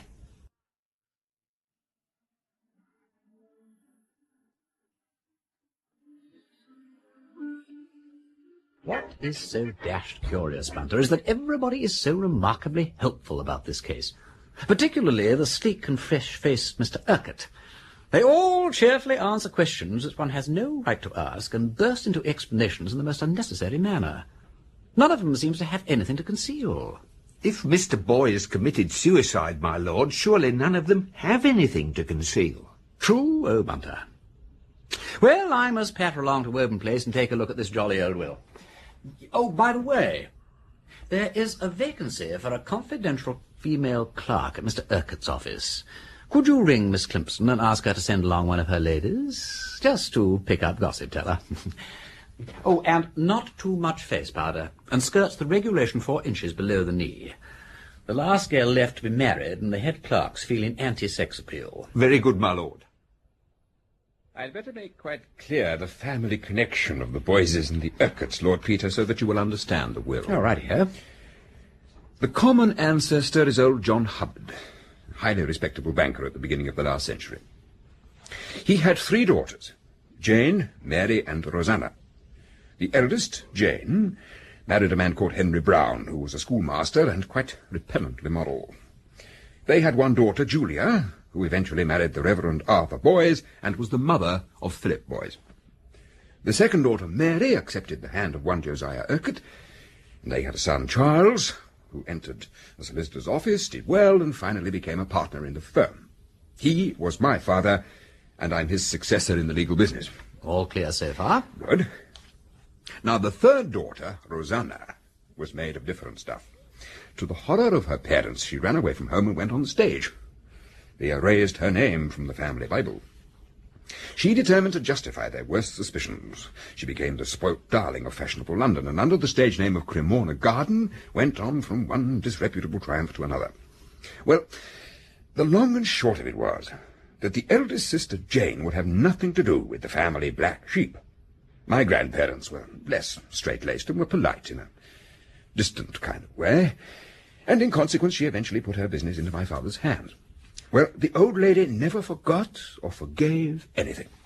The very mention of the Boyes-Brown connection made her foam at the mouth. Hence, when she came to make her will... Well, see for yourself. Yeah, thank you. March 14th, 1921. Oh, I see. Yes, here we are. All the rest of my property, whatsoever and wheresoever situated, I give to my great-nephew Norman Urquhart. And so on, so on.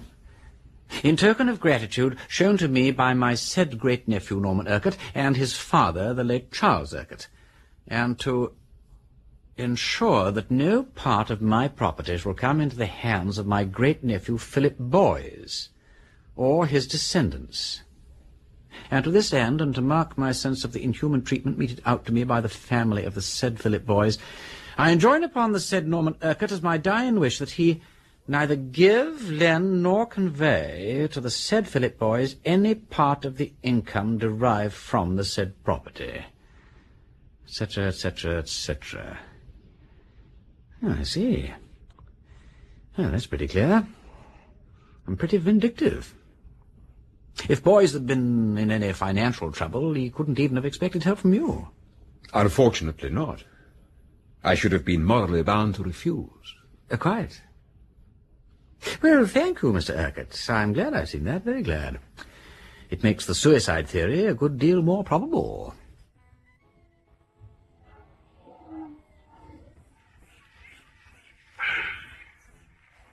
A letter, my lord. Thank you, Bunter. Ah, it's from Miss Murchison. My lord? Miss Clemson's lady, the spy we planted in Mr. Urquhart's office. Oh, interesting. She seems to think that Urquhart may have been involved with the Megatherium Trust before their big crash. Indeed, my lord.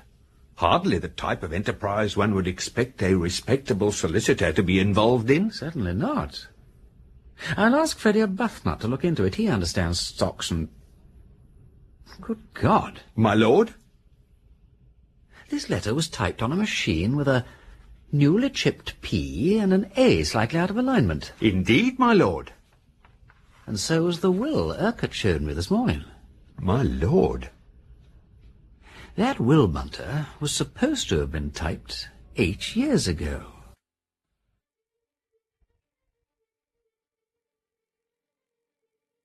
Chapter 4. Miss Murchison.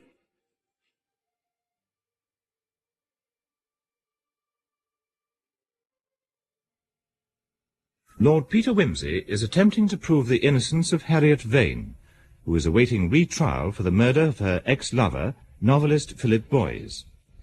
His investigations have, however, now been interrupted by Christmas, which he's spending, as usual, at Duke's Denver, with the family and various friends, including Mrs. Freak Dimsworthy, Captain Tommy Bates, and Miss Titterton. And is it true, Lord Peter, dear, that you're defending this frightful poisoning woman? I am endeavouring to secure Miss Vane's acquittal, Mrs. Dimsworthy. I would have thought it somewhat previous to refer to her Peter, dear. Yes, Mother? Have another cup of tea. Oh, right, her. The Vane case, eh? Well, I've no doubt she did it, Freaky. And I must say I don't blame her. Perfectly foul blighter, that Boys. Had his photograph on the dust cover of his books, you know. That's the sort of squid he was. Oh, but he was a very fine writer, Tommy. His books are positively Gallic in their audacity and restraint. I wouldn't have the muck in the house. I caught Hilda with that, and I said, now you send that book straight back to the library. I don't interfere, but one must draw the line somehow. How do you know what it was like, Tommy? Why, James Douglas's article in the Express was good enough for me. The paragraphs he quoted were filthy.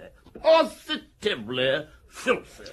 Well, it's a good thing we've all read 'em, then. Forewarned is forearmed, what? Oh, yes, we owe a great debt of gratitude to the press, you know. So kind of them to pick out all the plums for us and save us the trouble of reading the books, don't you think? And such a joy for the poor dear people who can't afford 7 and 6pence or even a library subscription, though I'm sure that works out cheaply enough if one is a quick reader.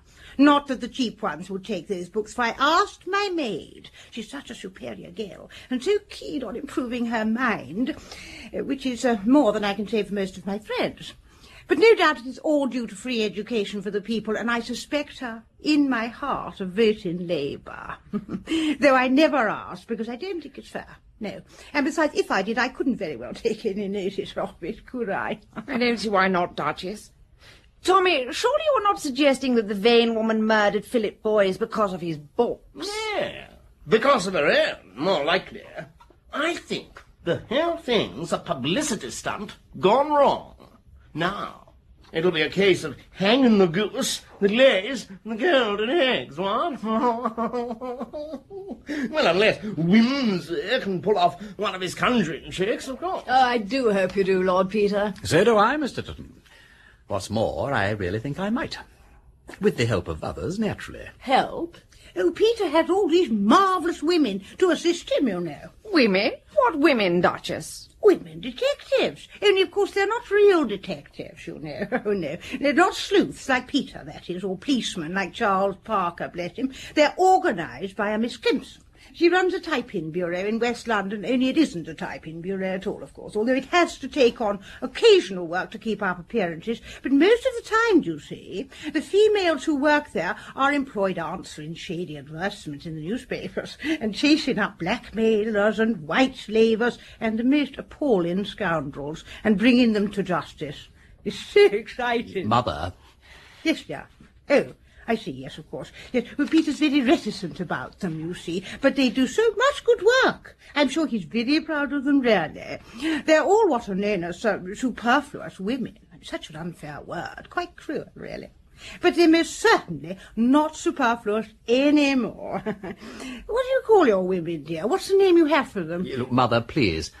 Your cattery. That's it. It's his cattery. Meow. It's so amusing. Although, of course, one wouldn't be so indiscreet as to use the term in their presence. Of course not. But do tell us, Lord Peter, what this Miss Vane is like. Have you talked to her? I saw in the papers that she'd had hundreds of offers of marriage. Out of one nose into the other. What? You know, Tommy, there are times Peter. Yes, Mater. I do wish, dear, you'd go and see what's happened to Gerald. Tell him his tea's getting cold. Righto, Mother. But I won't be back for a while, if you don't mind. I want to have a chat with Freddie about the case. Stocks and shares angle, don't you know? He's an ass about everything else, but he does seem to understand them. Very well, dear.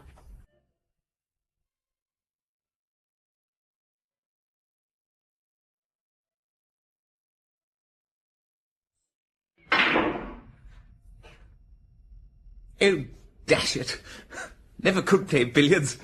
Off you go, Wimsey. Thank you. What do you know about the Megatherium Trust, Freddie? Megatherium? Well, it crashed 3 years ago. Lots of money lost on all sides. What's the Meg got to do with your murder hunt? I don't know. Possibly nothing. But the most hopeful theory so far is that Philip Boyes committed suicide because of financial difficulties. He doesn't appear to have known much about money, so it's possible he relied on the advice of his cousin, Norman Urquhart. Oh, the sleek family lawyer chappie. Yes. Well, I've now got a spy in Mr. Urquhart's office. A Miss Murchison from my cattery, don't you know? And a very observant woman she is. She overheard a phone call last week and putting two and two together. She thinks it's likely Urquhart was involved with Megatherium. No evidence, you understand, just suspicion. So, do you think Boyes could have tried his hand at a bit of speculating and lost a packet? Well, if he did, it would explain a lot. He knew he wasn't going to get anything when his rich old great-aunt died, because Urquhart's shown me a draft of her will, and she cut him off without a penny. Though I may say that draft is not above suspicion itself, for reasons which I won't bore you with. But, is there any evidence that he could have committed suicide, Peter? Did he have any arsenic? I don't know. But he was seen in a Bloomsbury pub on the night in question, tipping a white powder into a glass of water. Chief Inspector Parker is meant to be looking for the packet now, but I'd like you to investigate the city end, if you would. Ask discreet questions about Urquhart and the Megatherium and so forth, could you? Oh, absolutely. Delighted to be of assistance and all that. Ah, thanks. Talking of Parker, I suppose I'd better have a brotherly word with Mary when she arrives. Mary? I say, Wimsey, what's she got to do with it? Yeah. Yes, well, never you mind, Freddie. Never you mind.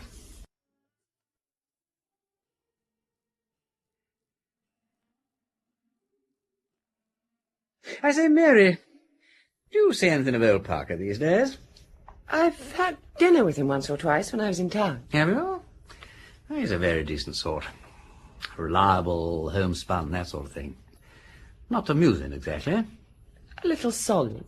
As you say, a little solid. I should hate anything upsetting to happen to Parker. He'd take it hard. I mean to say, it wouldn't be fair to muck about with his feelings and so on. Worried, Peter? No. But I'd rather like him to have fair play. Well, I can't very well say yes or no until he asks me, can I? Can't you?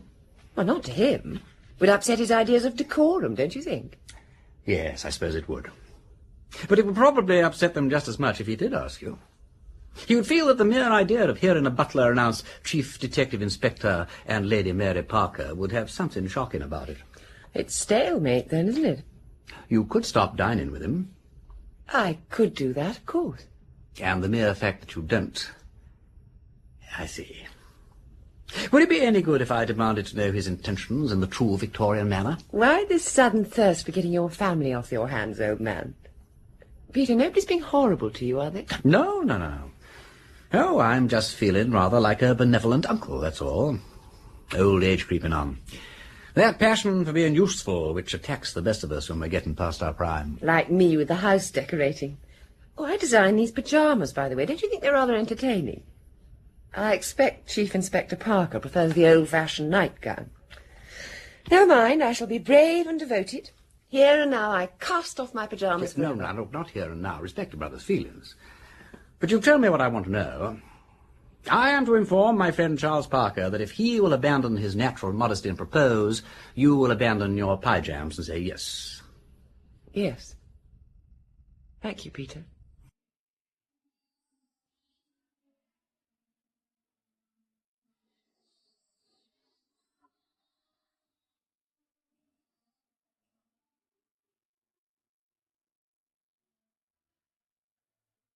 Bravo, Lord Peter.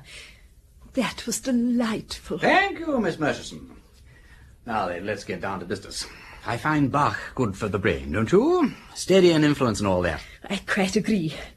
Well, you asked me to find out about the typewriter in Mr. Urquhart's office. Yes? It was bought new 3 years ago. Was it indeed? So Mr. Urquhart has got something to hide.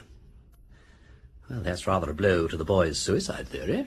I don't quite understand. What makes you think Mr. Urquhart has something to hide? When I went to see him before Christmas, he offered, quite unnecessarily, to show me Mrs. Rayburn's will. That's his great-aunt. And Philip Boyce's great-aunt, too, yes. He asked for Mrs. Rayburn's deed box to be brought in and pretended to search for the will, but then remembered that he left it at home. He invited me to call round the next morning, which I did, and lo and behold, there was the draft of a will. The only snag is that it was typed on a machine which you say is 3 years old, and yet it was dated 8 years ago. Oh, good gracious! Do you suspect he typed it out himself that night? Well, it looks rather like that, certainly. But why? I don't know. Either Mrs. Rayburn never made a will at all, or if she did, it's not along the lines of the one he showed me. Miss Murchison? Yes? What are your feelings about doing something illegal? In a good cause? In a very good cause. I imagine that if I'm taken up, you will pay any necessary costs. Certainly. And if I go to prison? I don't think it'll come to that. There's a slight risk, I admit, that you might be brought up for attempted theft or for being in possession of safe-breaking tools, but that is the most that could happen. Oh, well, why not?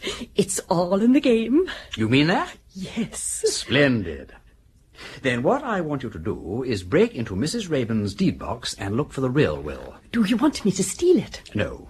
Just try to memorize the chief points in it, especially the names of the chief legatee or legatees and of the residuary legatee.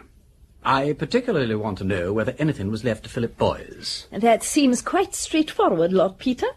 Except for one thing. The deed boxes are all locked, and Mr. Urquhart carries the keys with him at all times. Don't you know how to pick a lock? Oh, not in the least, I'm afraid. I often wonder what we go to school for. We never seem to learn anything really useful. Well, I suppose I'd better take you to an expert for some rather intensive training. Should you mind putting your coat on and coming round with me to see a friend?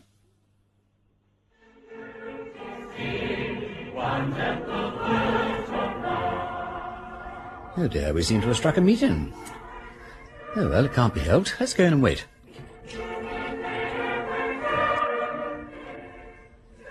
That's our man, Miss Murchison. The one with the face like a bulldog? Yes. Good Lord. Has he a name? Now you mention it, I believe he has, but he's never called by it. It's Rum. Oh, not very, perhaps, if he gives lessons in lock-picking.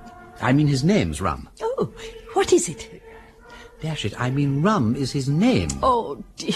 Oh, I beg your pardon. But he doesn't care to use it now that he's a total abstainer. Then what does one call him?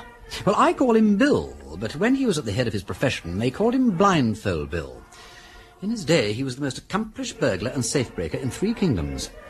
I found him on my premises one night and struck up a sort of alliance with him. Took lessons from him and all that.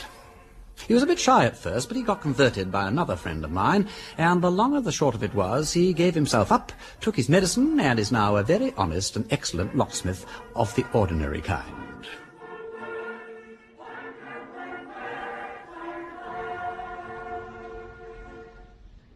Oh, hello, he's spotted us. Hallelujah, hallelujah, welcome one and welcome all. Brethren, here is a dear brother and sister in the Lord, as is come out of the haunts of the rich and the riotous living of the West End, to join us with singing the songs of Zion. Let us sing and give praise. Hallelujah. We know that many shall come from the east and from the west, and sit down at the Lord's feast, while many that think themselves chosen shall be cast into outer darkness. Therefore, let us not say, because this man wears a shiny eyeglass, that he is not a chosen vessel, or because this woman wears a diamond necklace and rides in a Rolls Royce, she will not therefore wear a white robe and a gold crown in the New Jerusalem. Let us unite now in thanksgiving for heaven's mercies in hymn number 102. And Lord Peter, sir, I'll be with you in a moment. What a friend we have indeed. Well, Bill, as you see, I brought you a new pupil. Good afternoon, Bill. How do, miss? Always happy to serve you, sir, knowing as it's the Lord's work. Glory be. That's right. Now, Bill, I've got my eye on a solicitor's deed box. Oh. This lady can get access to it if you can show her the way inside it. If? Course I can. There ain't a deed box in this here city what I couldn't open blindfold in boxing gloves and a stick of boiled macaroni. I know, Bill, but it ain't you that's got to do it. Can you teach the lady how to work it? Sure I can. What kind of lock is it, lady? Oh, I don't know. An ordinary lock, I think. I mean, it has the usual sort of a key, not a Brahma or anything like that. Then half an hour will teach you all you want, miss. Now, let's see now. Glory, glory, glory. Ah, here we are. Oh, are those picklocks? That's what they are, miss. Engines of Satan. Well, miss, the first thing is to understand the construction of the lock. Oh, yes. Now, just you look here. You hose up the spring, like so. Yes. And then you can thrust the catch back easy. Oh. Just you try that. Oh, thank you. Yes. So? Very good, miss, very good. Now, the difficulty is, of course, that when the lock's in place, you can't use your eyes. Oh, no. No. But you has your hearing, and you has the feeling in your fingers given you by Providence, praise his name, for that purpose. So, what you has to do, miss, is to shut your eyes and see with your fingers like, when you've got your spring hooked back sufficient to let the catch go past, like so. Oh. Have a go. Oh, like this. There's a bit more, a bit more. Yes, yes. Yeah, Oh, well done, miss. Lord Peter, sir, I'll tell you something. We got a real cracksman in the making here, sir. A real cracksman.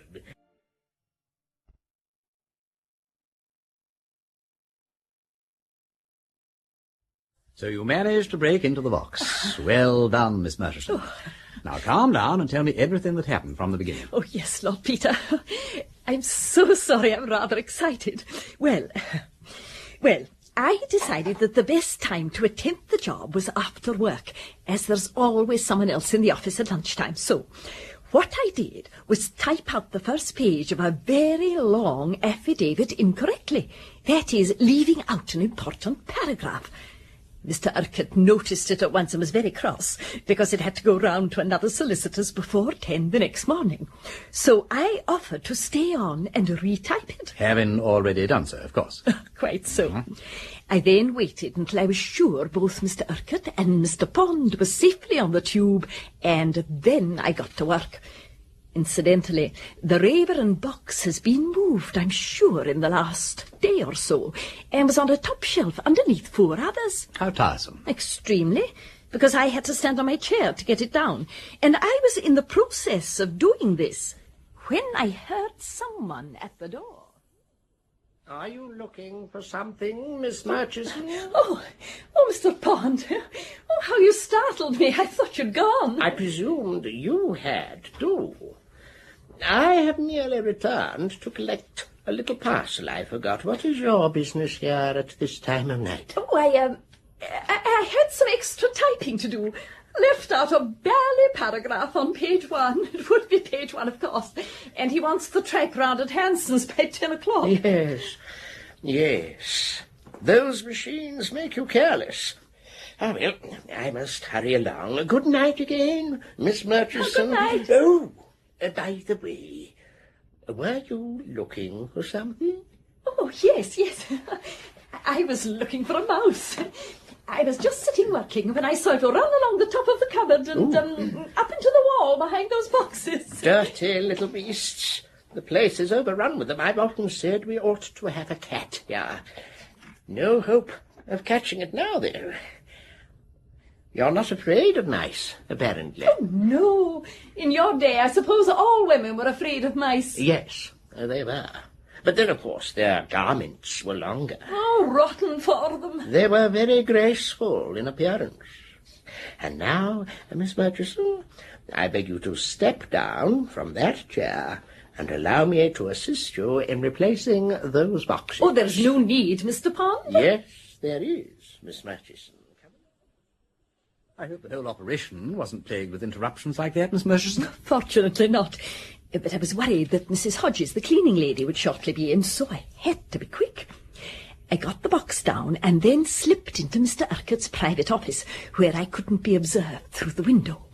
Oh, by this time my hands were cold and shaking, and I was not in the best condition to profit by Bill's instructions.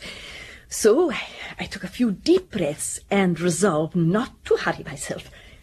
I took one of Bill's keys, I slipped it into the lock, I turned it, I twiddled it. For years, it seemed, I was scratching about aimlessly. Suddenly I felt the spring press against the hooked end. I felt the lever move, and then, click, the lock was open. And inside the box? Not a great many papers. No will, not even a copy of a will. 2 things only I thought interesting. One was a power of attorney dated January 1925, giving Mr. Urquhart full powers to act for Mrs. Raeburn. Interesting. And the other? A deed of trust, making over the whole of her property to him, in trust for herself, and providing that he should pay her personal expenses every year. Very interesting. What was the date of that one? July 1920. And there was a letter attached to it, a letter from Rosanna Raeburn to Norman Urquhart, in his capacity as her solicitor. And in it, she says that next time he comes to see her, she will give him instructions about her will. So there is a will. I wonder where it is.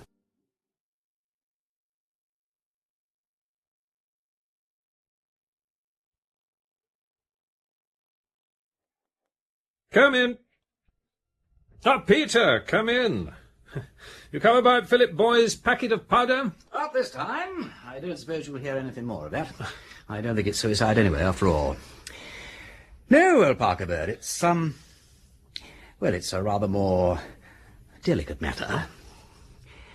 It's about my sister. But Lady Mary? Yes.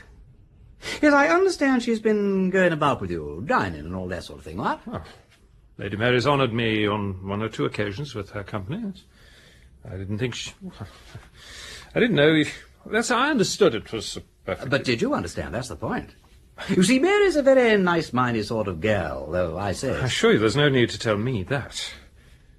Do you suppose I should misinterpret her kindness? It's the custom nowadays for women of the highest character to dine unchaperoned with their friends, and Lady Mary's... Look, I'm not suggesting a chaperone. Mary wouldn't stick it for one thing, and I think it's all bosh anyhow. Still, being her brother and all that, I suppose that it is my, so to speak, duty to push round and drop the helpful word here and there. I see. Well, I suppose I ought not to have presumed to... What did you presume, Dorothy? Nothing to which anybody could object. What are you thinking of, Wimsey? If you imagine I have ever said a word to her that couldn't be said with the greatest propriety... In the presence of her mother, you wrong the purest and sweetest woman that ever lived and insult your friend. What a perfect Victorian you are, Charles. I should like to keep you in a glass case. Of course you haven't said a word. What I want to know is why. What? For the last 5 years or so, you have been looking like a demented sheep at my sister and starting like a rabbit whenever her name's mentioned. What do you mean by it? A man doesn't like to see a man go all wobbly about his sister. At least not with such a prolonged wobble. It's unsightly, it's irritating. Why not slap the manly thorax and say, Peter, my dear old mangle wurzel, I have decided to dig myself into the old family trench and be a brother to you. What's stopping you? Is it Gerald? He's an ass, I know, but he's not a bad old stick, really. Is it Helen? She's a bit of a wart, but you needn't see much of her. Or is it me? Now, come on, cough up the difficulty, old thing, and we'll have it removed from the plain van. Now then. Are you asking me? I am asking your intentions, damn it. And if that's not Victorian enough, I don't know what is. But, look here, Peter, don't be a damn fool. How can I ask your sister to marry me? Well, how you do it is your affair. You might say, what about a spotted matrimony, old dear? That's up to date and plain and unmistakable. Or you could go down on one knee and say, will you honour me with your hand and heart, which is pretty and old-fashioned and has the merit of originality in these times. Or you could write, or wire, or telephone. But I leave that to your own individual fancy. You're not serious. Oh, God, shall I ever live down this disastrous reputation for tomfoolery? You are making Mary damned unhappy, Charles, and I wish you'd marry her and have done with it. Making her unhappy? Me? Her unhappy? God knows what you have between your ears. Wood, solid wood. But the last blow seems to have penetrated. Yes, you, her, unhappy. Do you get it now? Peter, if you really thought I could stand... Don't go off the deep end. It's wasted on me. You keep it for Mary. I've done my brotherly duty, and there's an end of it. Now calm yourself and return to your reports. Oh, Lord, yes. Yes, before we go any further, I have got a report for you. You have? Yes. Well, why didn't you say so at first? You wouldn't let me. Well, what is it? We found the packet. What? We found the packet. Actually found it? Yes. One of the barmen... Never mind the barman. You're sure it's the right packet? Yes, we've identified it. Well, get on. Have you analysed it? They're doing that now. Great Scott. And I'd virtually given up the suicide theory. Oh, and now I'll have to resurrect it. Why on earth did you give it up? Because of Norman Urquhart's activities. Oh, I know it's been shown in court that he couldn't have poisoned boys, but his behaviour has been dash suspicious. He's been so desperate to conceal Rosanna Rayburn's will, he actually faked a substitute to show me. Now, why? If boys committed suicide, what has he got to hide? Oh, good God. Of course. Of course what? Well, he didn't fake it for me. He faked it for boys. No, I don't understand. Look, listen. Rosanna Rayburn leaves her money to split between her two great nephews. Yeah? Urquhart knows this, and knowing Boyce's defeatist temperament encourages him to speculate in the Megatherium Trust. Megatherium crashes. Boyce, heavily in debt, comes to Urquhart, asks if he has any expectations from the old lady. Urquhart whips out fate will that shows he hasn't. Boyce, in despair, goes to Bloomsbury pub and takes fatal dose of arsenic. Urquhart collects both shares of Aunt Rosanna's fortune. Q.E.D. Ah. Yes? Oh, yeah. I see. Thank you. They've analysed the contents of the packet. And was it arsenic? Bicarbonate of soda.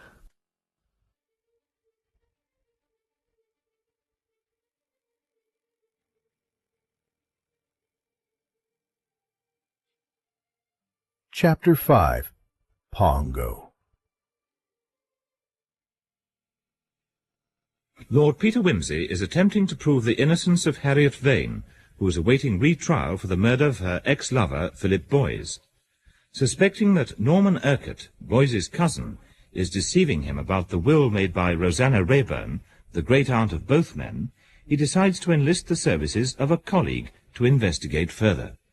I have a job, Miss Crimson, which I should like you to undertake yourself. I can't trust anybody else. How kind of you to put it like that, Lord Peter. The trouble is, I can't in the least tell you how to set about it. It all depends on what you find when you get there. I want you to go to Windle in Westmoreland and get hold of an imbecile and paralysed old lady called Mrs. Rayburn, who lives at a house called Applefold. I don't know who looks after her or how you're to get into the house, but you've got to do it, and you have got to find out where her will is kept, and, if possible, see it. Dear me. And what's worse, you've only got about a week to do it in. That's a very short time. Yes, but unless we can give some very good reason for delay, they're bound to take the Vane case almost first thing next sessions. And if I could persuade the lawyers for the defence that there is the least chance of securing fresh evidence, they could apply for a postponement. Freddie Arbuthnot is asking round the city about certain speculations of Urquhart's, and I hope he'll come up with something definite. But until then, I really have nothing that could be called evidence at all. Only the vaguest possible hunch. I see. Well, you may count on me to do my poor best, Lord Peter. I will ask the dear vicar to say a mass of special intention for one engaged in a difficult undertaking. When would you like me to start? At once. Draw on the firm for any money you want, and if you need any special outfit, send me a wire. Thank you, Lord Peter. As usual, you think of everything.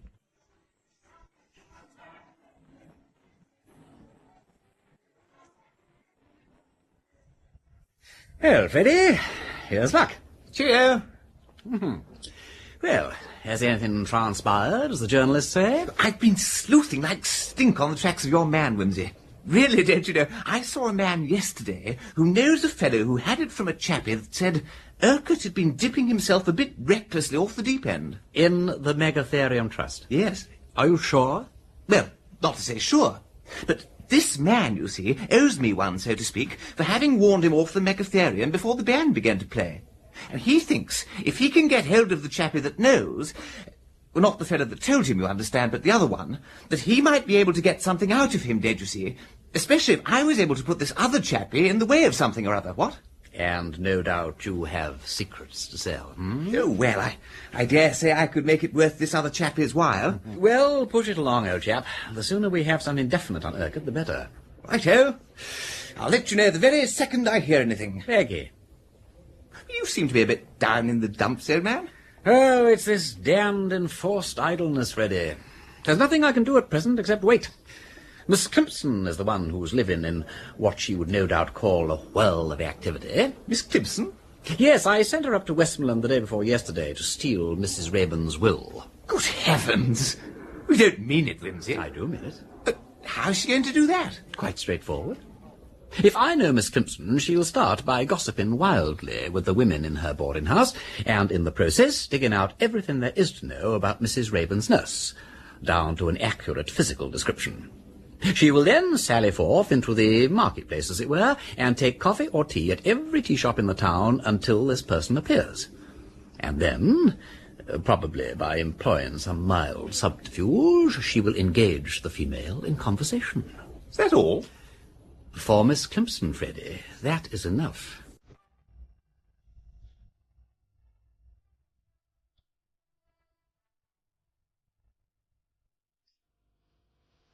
Excuse me. Yes, I think this little parcel must be yours. I picked it up just now in the doorway, and I've asked all the other people in the cafe. No, it isn't mine. Oh, so kind of you, but I have all my parcels here. How very odd. I was sure someone must have dropped it coming in here. I wonder what I'd better do with it. You could hand it to the cashier, in case the owner came here to claim it. Well, now, so I could. Oh, how clever of you to think of it. You suppose me very foolish, but the idea never occurred to me. I'm not a very practical person, I'm afraid. I should never do to take up your profession, should I? Though I've always loved the idea of wearing a uniform, any little emergency leaves me quite bewildered. It's largely a question of training, and of self-training too, of course. Won't you sit down? Oh, thank you. All these little weaknesses can be cured by placing the mind under a higher control. Don't you believe that? Yes, I suppose that's true. It's such a mistake to imagine that anything in the mental sphere is large or small. Our least thoughts and actions are equally directed by the higher centres of spiritual power, if we can bring ourselves to believe it. Well, this book I'm reading, Can the Dead Speak, is quite insistent on that point. Oh, are you a student of spiritualism? Oh, I am indeed. Yes, under the guidance of dear Mrs. Craig, who's such a wonderful teacher to me. How interesting. But isn't it a wee bit dangerous? I've been told I'm sensitive myself, but I have never dared to try. Is it wise to open one's mind to those supernatural influences? It's not dangerous if you know the right way. Oh, I've had the most marvellous talks with the dear ones who passed over. Really? How interesting. Yes. Unfortunately, I'm not mediumistic myself. Well, not yet, that is. I can't get anything when I'm alone. But Mrs. Craig says that I'm wonderfully sympathetic. We get the most wonderful results when we sit together. I'm sure you do. This Mrs. Craig... Oh, you'd like her. I'm quite certain of that. Unfortunately, she's abroad just now. Is she indeed? Yes. Yes, I quite miss our little sessions. I wonder... You yourself are a medium, you say? I've been told so, yes. Oh, I wonder whether, if we sat together... Oh, well, I don't really like to. Oh, do. You're such a sympathetic person. I'm sure we should get good results. And the spirits are so pathetically anxious to communicate. Of course, I wouldn't like to try unless I was sure of the person. There are so many fraudulent mediums about. There certainly are. Come up and see me this evening. Oh, now do. We'll have supper together, and then we'll just have one quiet sitting to see whether you really are a medium. Oh, I've no doubt you are. Very well. Thank you. What is your name, by the way? Caroline Booth, Miss Caroline Booth. I nurse to an old paralyzed lady in the big house along the Kendall Road. Are you? My name is Clemson. I'm staying at Hillside View. Now, do tell me, how do I get to you?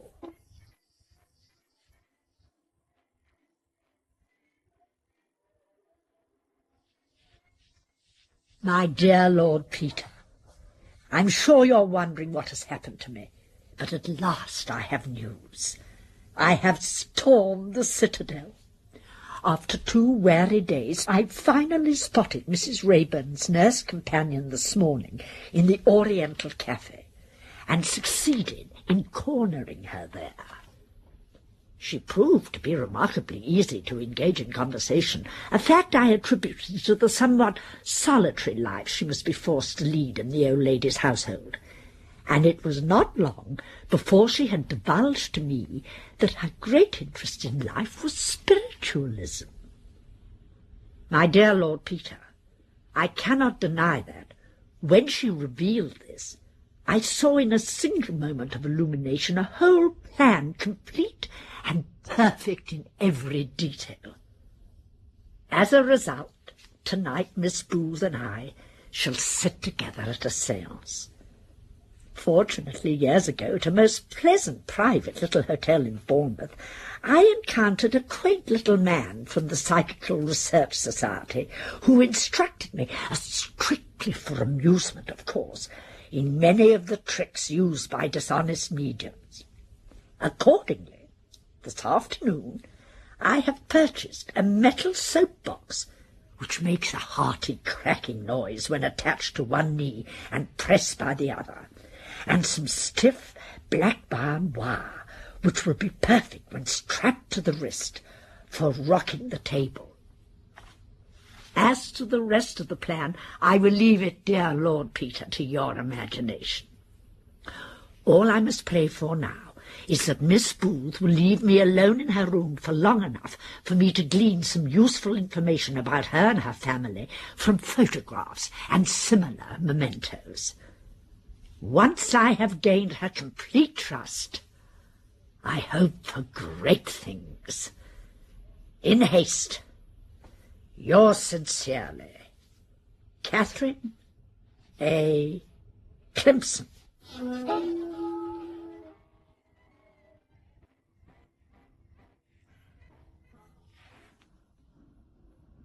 Ah, photographs. My dearest Caroline, from her ever-loving Harry. Not a brother, I fancy. Photographer's address?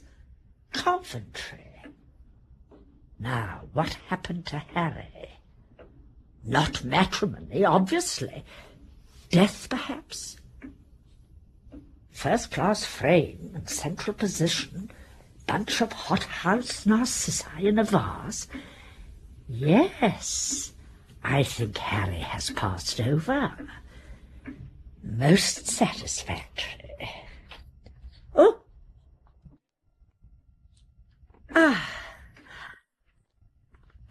There you are.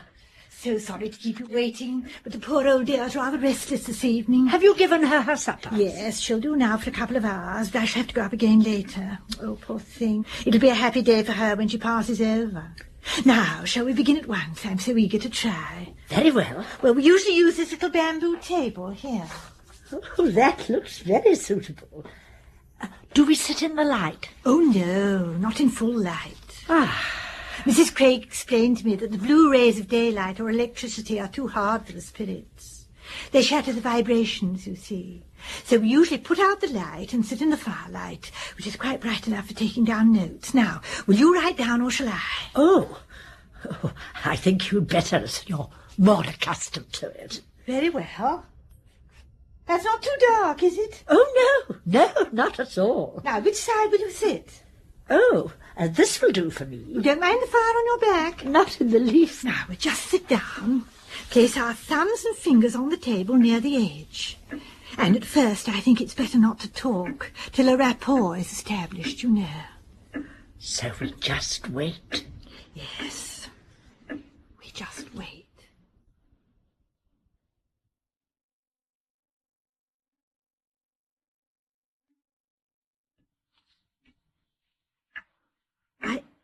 I think I felt something then. Yes. I've got a feeling like pins and needles in my fingers. So have I. We shall get something soon. Oh, yes. I feel as though something is gripping the back of my neck. So do I. I'm tingling from head to foot. Oh, it moved. Did it? Yes, didn't you feel it? Oh, there it goes again. And again. I say, you're a wonderfully strong medium. Am I really? Oh, how exciting. Shall we speak to it? Oh, yes, let's not waste any more time. Is there a spirit there? Will you give 1 knock for yes and 2 for no? Oh, how thrilling. Are you Fedora? Are you one of the spirits who have visited me before? Are you anxious to help us personally? Are you speaking on behalf of another spirit? Does he want to speak to my friend? Oh, to me, then. Is it... Oh, is it the spirit I've been trying to communicate with? Oh, will you speak to us by means of the alphabet? 1 knock for A and 2 for B and so on. What is your name? H.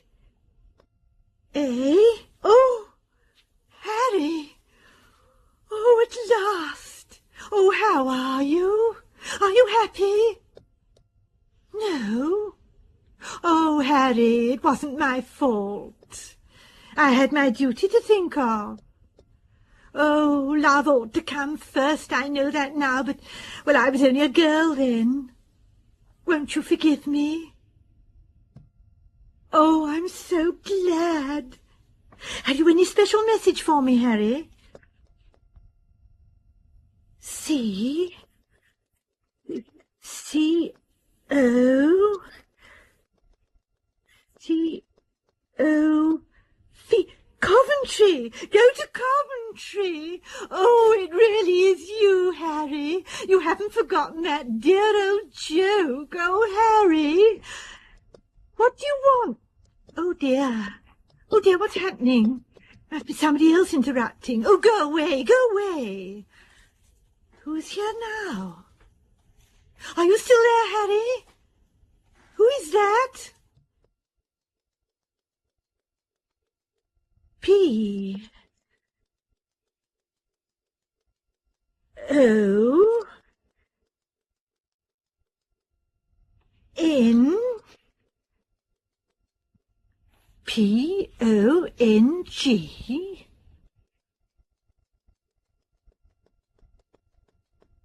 P-O-N-G-O. Pongo. Pongo, who are you? C. Are you our control? Has Harry gone? Oh. Do you want us to stop? Very well. Oh, you're tired, I expect. Well, can we talk to you another time? Good. Well, good night then, Pongo. And thank you. Oh.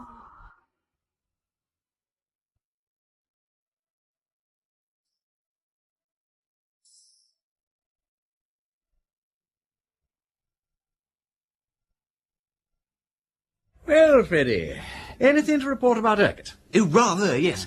Definite confirmation, all that. He was involved in the Megatherium when it crashed, no doubt about it. And he was in pretty deeply, too. He must have lost a lot of money. Good, that's very satisfactory. So we can tentatively assume he killed Philip Boys in order to get his share of their great-aunt's fortune, too, what? Ah. Can we? I fancy so. Subject to ratification by Miss Climpson, of course. Oh, yes. How's the old gal doing with her seances? Splendidly. I had another letter this morning.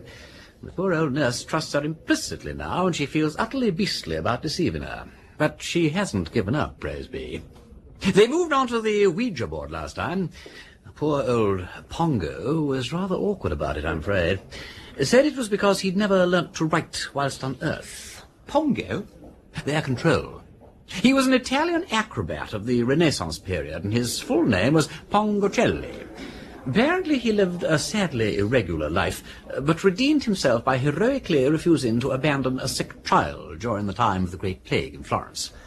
He caught the plague and died of it, and is now working out the period of probation for his sins by serving as a guide and interpreter to other spirits. Touching little story, what? Absolutely. Yes. Miss Climpson said she was rather proud of it, too.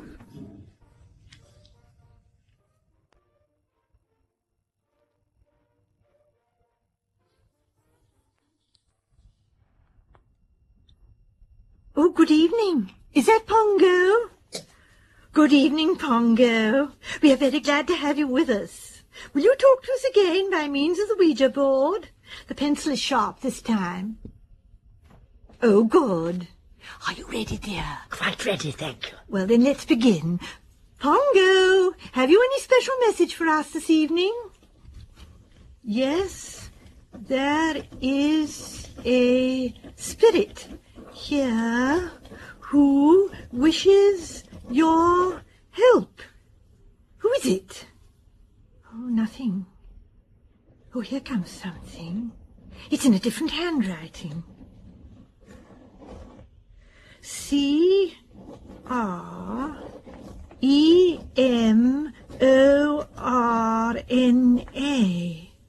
Cremona? this is very strange, Miss Climpson. Cremona was Mrs. Rayburn's stage name. Oh, I do hope. Oh, surely she can't have passed away suddenly. She was perfectly comfortable when I left her. Had I better go and see? Perhaps it's another Cremona. But it's such an unusual name. Why not ask who it is? Oh, good idea. Cremona, what is your second name? Garden. Do you mean Cremona Garden? Yes. Have you passed over? Not yet. In exile. Are you still in the body? Neither in the body or out. Waiting. Oh, look, it's Pongo again. When the mind is departed, the spirit waits in exile for the great change. Why can't you understand? Make haste, great difficulties. Oh, we are so sorry, Pongo. Mrs. Rayburn, are you in trouble or something? Great trouble. My will. Her will. Oh, I wonder if she wants to alter it. Mrs. Rayburn, do you want to alter your will? No. That's fortunate, because I don't think it would be legal. What do you want us to do about your will, Mrs. Rayburn? Send it to Norman.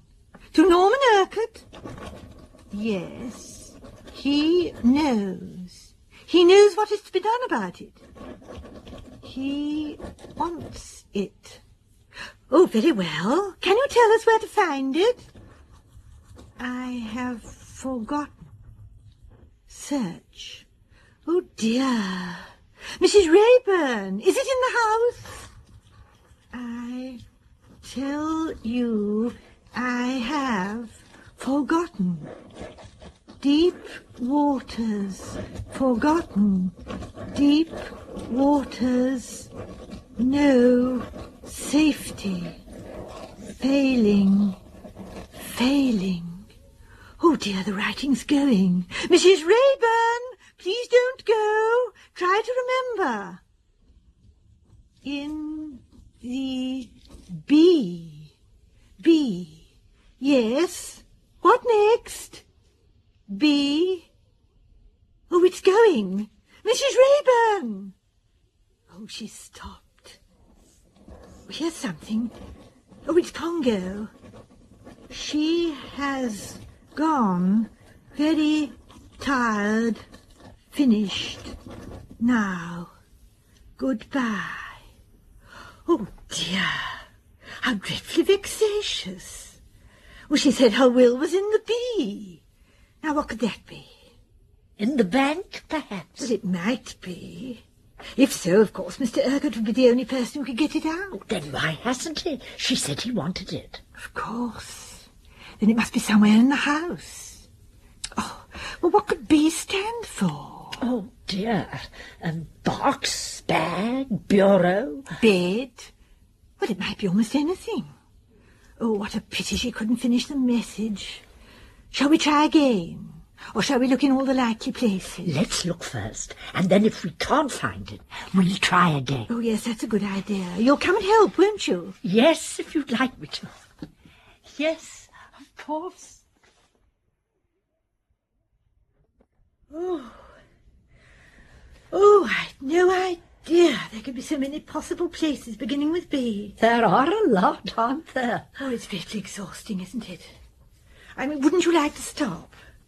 I can go on searching tomorrow by myself. Oh, it's a shame to tire you out in this way. Oh, I'm not a scrap tired. Now, what's this? 12, 18, 4, 9. What is it? I've no idea. Jottings in a little black book. Book? Well, could it be a book, do you think? Why, of course, yes. It might. Yes, oh, how silly of us not to think of it. In detective stories, wills are always hidden in books. So there you are.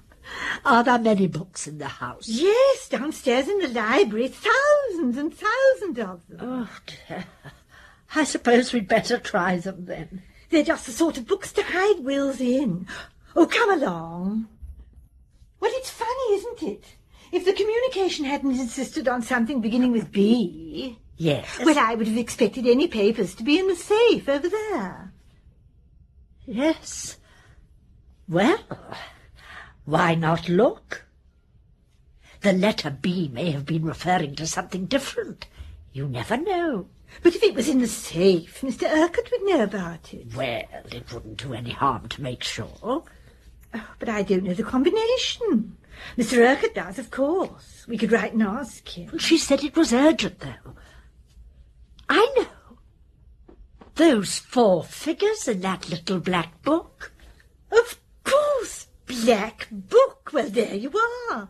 Oh, how could we have been so silly? Mrs. Rayburn was trying to tell us where to find the combination. And here it is. Now, where's the safe? Over here. Yes. Ah, I see. Shall I try it, or will you? Oh, you do it, please. 12, 18, 4, 9. Now. Ah, well, there it is. Mrs. Rayburn's will.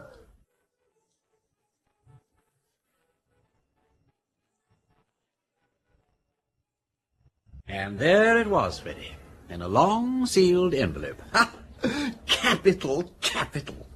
I say, deuce smart of the old gal to choose the letter B, what? Covers almost anything. Except safe. Yes. Well, don't keep me in suspense, old man. What did the will say? I'll read you the relevant passage. Miss Clemson writes as follows. The property consists of real estate, the house and grounds, and a personalty. Am I not good at legal terms? Which I am not able to calculate exactly, but the gist of it all is this.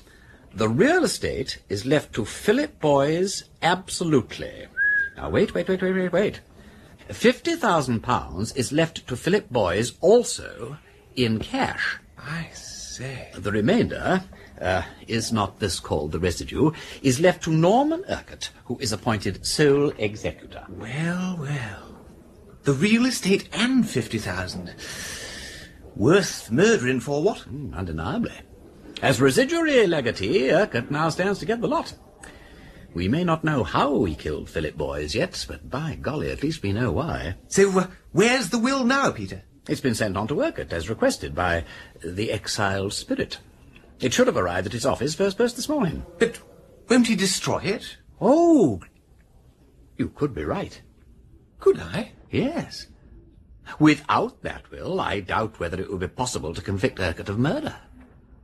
And what would you rather be convicted of? Murder? Or a charge of tampering with a will? Well...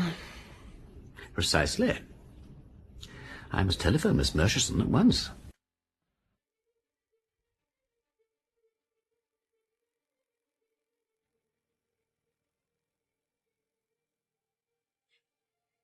Chapter 6.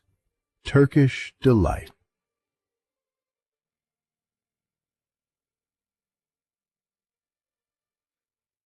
Lord Peter Wimsey has fallen in love with Harriet Vane, who is awaiting retrial for the murder of her former lover, Philip Boys.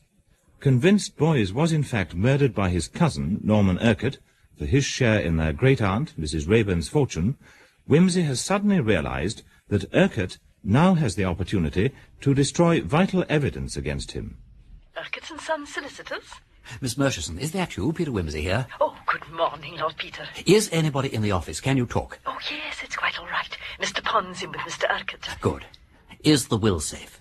Mrs. Rayburn's will? I think so, yes. Urquhart hasn't destroyed it? Not so far as I know. Ah. It arrived from Windle this morning, and Mr. Pond opened the envelope and took the will into Mr. Urquhart. But what did he do with it? Oh, I think he just hid it away.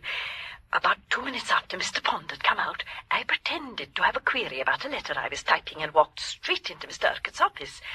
He was at the mantelpiece, but as soon as he heard me, he leapt guiltily back to his desk and stuffed a piece of Turkish delight into his mouth. Oh, he's always eating that stuff, you know. Trying to distract your attention from something, what? Yes, Uh-huh. unsuccessfully, though.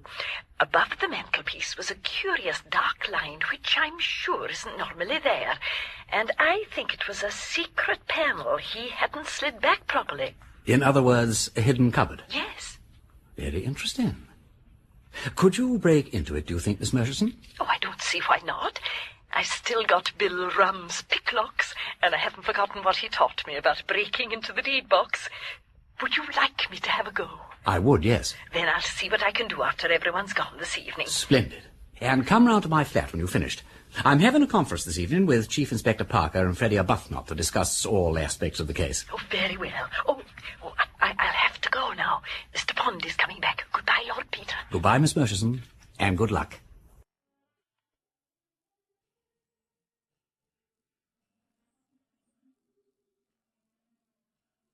Well, shall I start, Peter? Yes, Charles. You have the notebook and the organised mind. Freddie and I haven't got either, have we, Freddie? Not me, old man. So you start, old Parker Bird. Off you go. Thank you. Well, the matter stands, I take it, like this.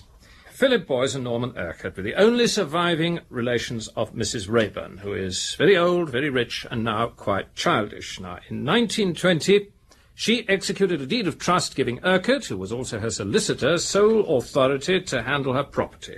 She also made a will, leaving all the real estate and £50,000 to Philip Boyce, while Urquhart was named sole executor and residuary legatee. In other words, now Boyce is dead, all the property devolves to him. Now, in 1925, as we know from Mr. Arbuthnot's highly competent detective work in the city... I say, really? Certainly. Urquhart took the dangerous step of plunging into speculation. He made mistakes, he lost money, he plunged more deeply to recover himself, and was involved to a large extent in the great crash of Megatherium Trust Limited. Now, in 1929, just about the time that Philip Boyce and Harriet Vane quarrelled, Mrs. Rayburn had a serious attack of illness and nearly died. The danger passed, but it might recur at any moment. You can see the temptation for Urquhart. If only his cousin weren't alive, he'd be able to clear his debts as soon as the old girl went. So what happens? Almost immediately afterwards, we find him becoming friendly with Philip Boyce and inviting him to stay at the house. And while living there, Boyce has 3 attacks of illness, attributed by his doctor to gastritis, but equally consistent with arsenic poisoning. However, in June 1929, Philip Boyce goes away to Wales, and his health improves. Yeah, that'll be Miss Murchison. Brunter will let her in. Carry on, Charles. Yeah, well, while Boyce is absent, Mrs. Rayburn has another alarming attack, and Urquhart hastens up to Windle, possibly with the idea of destroying the will if the worst happens. It doesn't happen, and he comes back to London in time to receive Boyce on his return from Wales. And that night Boyce is taken ill with symptoms similar to those of the previous spring, but much more violent. After 3 days he dies. Now, Miss Murchison, my lord. Lord Peter. Ah, have you met Chief Inspector Parker? How do you do, The Honourable Freddie Arbuthnot? How do you do? No, hello. Lord Peter. I think the messenger has brought news. Look, the eyes glitter wildly. The expression is anxious. The lips are parted. The fingers fumble with the clasp of the bag. The symptoms point to an acute attack of communicativeness. Tell us the worst, Miss Murchison. The will has been destroyed. Oh, no, it's quite safe. But I found out why Philip Boyce was murdered. Curiouser and curiouser. I thought that was the one thing we knew already. Sit down, dear lady, and explain. Oh, thank you. Well, I broke into Mr. Urquhart's cupboard without much difficulty. Broke in? It's all right, Charles. Officially, you didn't hear that. Carry on, Miss Murchison. Yes, well, I checked first that the will was still there, and it was. So then I looked at the other papers, and they turned out to be receipts for security, share certificates, and so on. But the names seemed familiar. Then I remembered where I'd seen them before, on Mrs. Rayburn's deed of trust. Lord Peter, Mr. Urquhart raised money for his speculations in the Megatherium Trust by using Mrs. Rayburn's money as security. Golly. So he not only lost all his own money, but all hers as well. Yes, and that's a criminal offence, isn't it? Abusing your position as trustee. It most certainly is, yes. That's it, jolly well is. And you're quite right, Miss Murchison. That, of course, is why it was essential to have Philip Boyes out of the way before Mrs. Rayburn died. Urquhart was quite safe while she was alive. He only had to pay her household bills and so on, and he had a power of attorney to do that. But as soon as she shuffled off this mortal thingamy, he'd have to account to the other heir, i.e. Boyes, for the capital he'd misappropriated. Well done, Miss Murchison. A first-class motive for murder. Thank you. There is something else as well. Indeed? Tucked away at the back of the cupboard, I found a white paper packet. It had the name of a French chemist on it, and it contained a fine white powder. Arsenic? I don't know, but I brought a small sample with me. It's in this envelope. Whoopee! Look at this, Charles. Yes. It'll have to be analysed, of course. And so it shall be, embodied caution. Bunter? My lord? Make ready the rack and thumbscrew. Very good, my lord. Bunter has been taking lessons in Marsh's test for arsenic and performs it to admiration. You know all about that too, don't you, Charles? Enough for a rough test. Carry on then, Bunter. Thank you, my lord. Yes. You still haven't got round the snag in the case against Urquhart, of course, Peter. You mean how and when he actually did it? Precisely. His only opportunity that evening was at the dinner he shared with Boyes, and if anything in this case is certain, it is that the poison wasn't administered at that dinner. Everything which Boyes ate or drank was equally eaten or drunk by Urquhart and all the servants, with a single exception of the Burgundy, which was preserved and analysed and found to be harmless. I know. But that is what is so suspicious. Well? Did you ever hear of a meal so hedged round with such precautions? It is not credible, Charles. Oh, possibly not. But when did he administer the poison, then? Mr. Arbuthnot? Oh, don't ask me, old bean. I'm as much in the dark as you are. Well, Miss Murchison, any ideas? I don't think he did it at the dinner at all. Now, how about before or after? Did Boyes have a whisky when he arrived or before he left? Alas, he did not. Bunter has been cultivating Hannah Westlock. That's the maid, don't you know? Almost to breach of promise point. And she says Boyes went straight up to his room on arrival and didn't come down until a quarter of an hour before dinner. How about the water bottle in the bedroom? The devil. That is one up to you, Miss Murchison. We didn't think of that. The water bottle. Yes, what a perfectly fruity idea. Oh, Bunter, there you are. Next time you hold Hannah's hand, will you ask her whether Mr. Boyes drank any water from his bedroom water bottle before dinner? Pardon me, my lord. The possibility had already presented itself to my mind. It had? Yes, my lord. Do you never overlook anything, Bunter? I endeavour to give satisfaction, my lord. Then don't talk like Jeeves. It irritates me. What about the water bottle? I have elicited a somewhat peculiar circumstance relating to the receptacle, my lord. Hannah informed me that she showed Mr. Boyes into his bedroom on his arrival and withdrew, as it was her place to do. She had scarcely reached the head of the staircase when Mr. Boyes put his head out of the door and recalled her. He then asked her to fill his water bottle. She was considerably astonished at this request, since she had a perfect recollection of having previously filled it when she put the room in order. Could he have emptied it himself? Not into his interior, sir. There had not been time. Nor had the drinking glass been utilised. Moreover, the bottle was not merely empty, but dry inside. Dry? Dry. Now that convinces me, Peter. It really does. It's too complete somehow. It's not natural for a defence to be so perfect. My God, we have convinced Charles Parker. Nothing more is needed. He is more adamantine than any jury. Yes, but I should still feel happier with a little evidence of a more objective kind. You would? You want some real arsenic? Well, Bunter, what about this? The apparatus is quite ready, my lord. Very good. Then let's go and see if we can give Mr. Parker what he wants. Miss Murchison, Freddie, come along. We're going to Bunter's darkroom. Bunter lead, and we will follow.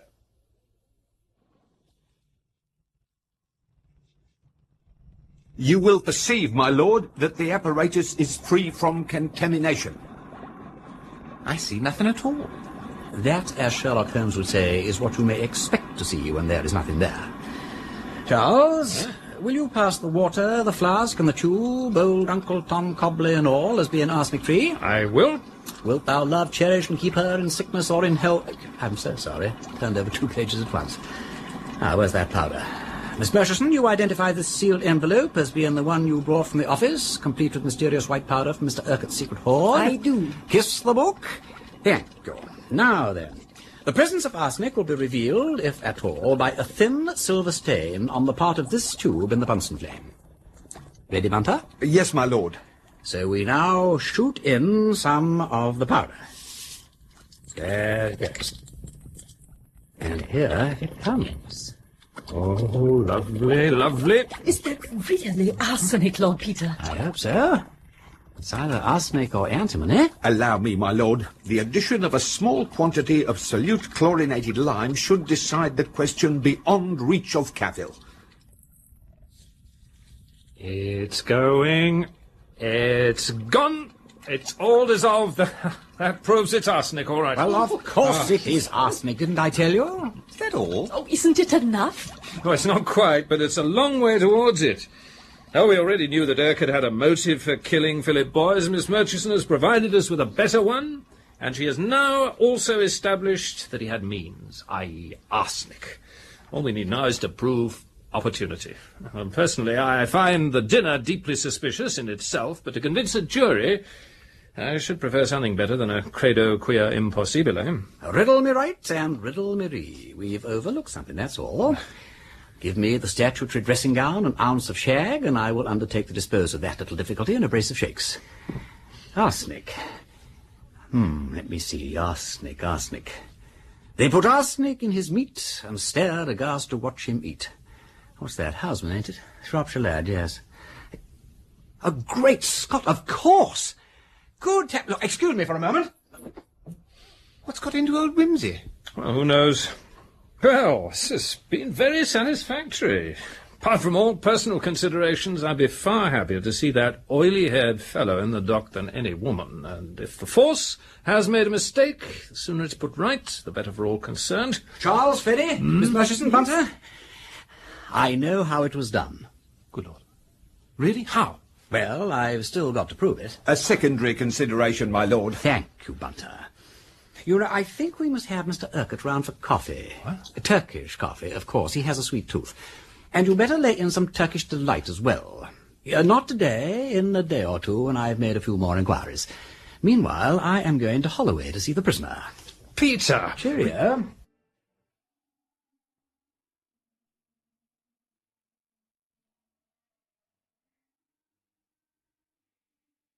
Then you won't marry me? No. It wouldn't be fair to you. And besides... Well? I'm frightened of it. One couldn't get away. I'll live with you, if you like, but I won't marry you. But that sort of thing doesn't always work. Dash it all, you ought to know. Oh, I'm sorry. Forgive me alluding to it and all that, but it's frightfully inconvenient. And one has as many rows as if one was married. I know that. But you could cut loose any time you wanted to. But I shouldn't want to. Oh, yes, you would. You've got a family and traditions, you know. Caesar's wife and that sort of thing. Last Caesar's wife. And as for the family traditions, they are on my side for what they're worth. Anything a Wimsey does is right, and heaven help the person who gets in the way. We've got a damned old family motto about it. I hold by my Wimsey, and quite right, too. Who's to stop me? I suppose they can't stop you, but they can disapprove of me. I am working on that. My sister Mary has just become engaged to Chief Inspector Parker. What? Yes, I know he arrested you, but he's got a good side, too. The fact is, I'm hoping their betrothal will help to let Helen down by degrees. My sister-in-law, don't you know, most frightful snob. My brother Gerald won't give a damn one way or the other. Oh, he'll huff and puff a bit, but he won't care. Not so long as Helen doesn't nag him about it. It'll be all right. So you won't have to stink abroad with your impossible wife and live at obscure continental watering places like people in Victorian novels? Certainly not. They'll even forget I've had a lover? My dear child, they're forgetting that kind of thing every day. They're experts at it. And were supposed to have murdered him. And were triumphantly acquitted of having murdered him, however greatly provoked. Well, I won't marry you then. If people can forget all that, they can forget we're not married. Oh, yes, they could, but I couldn't, that's all. We don't seem to be progressing very fast with this conversation. I take it the general idea of living with me doesn't hopelessly repel you? No, but... Oh, it's all so preposterous. How can I say what I should or shouldn't do if I were free and certain of surviving? Why not? I can imagine what I should do, even in unlikely circumstances, whereas what happens to you in court next week really is a dead cert. Straight from the stables. Well, I can't. Oh, please do stop asking me. I don't know. I can't think. I can't see beyond the next few weeks. I only want to get out of this and be left alone. All right. All right, I won't worry you. Not fair, abusing my privilege and so on. You can't say pig and sweep out under the cirque, so I won't offend you. As a matter of fact, I'll sweep out myself. Keep smiling.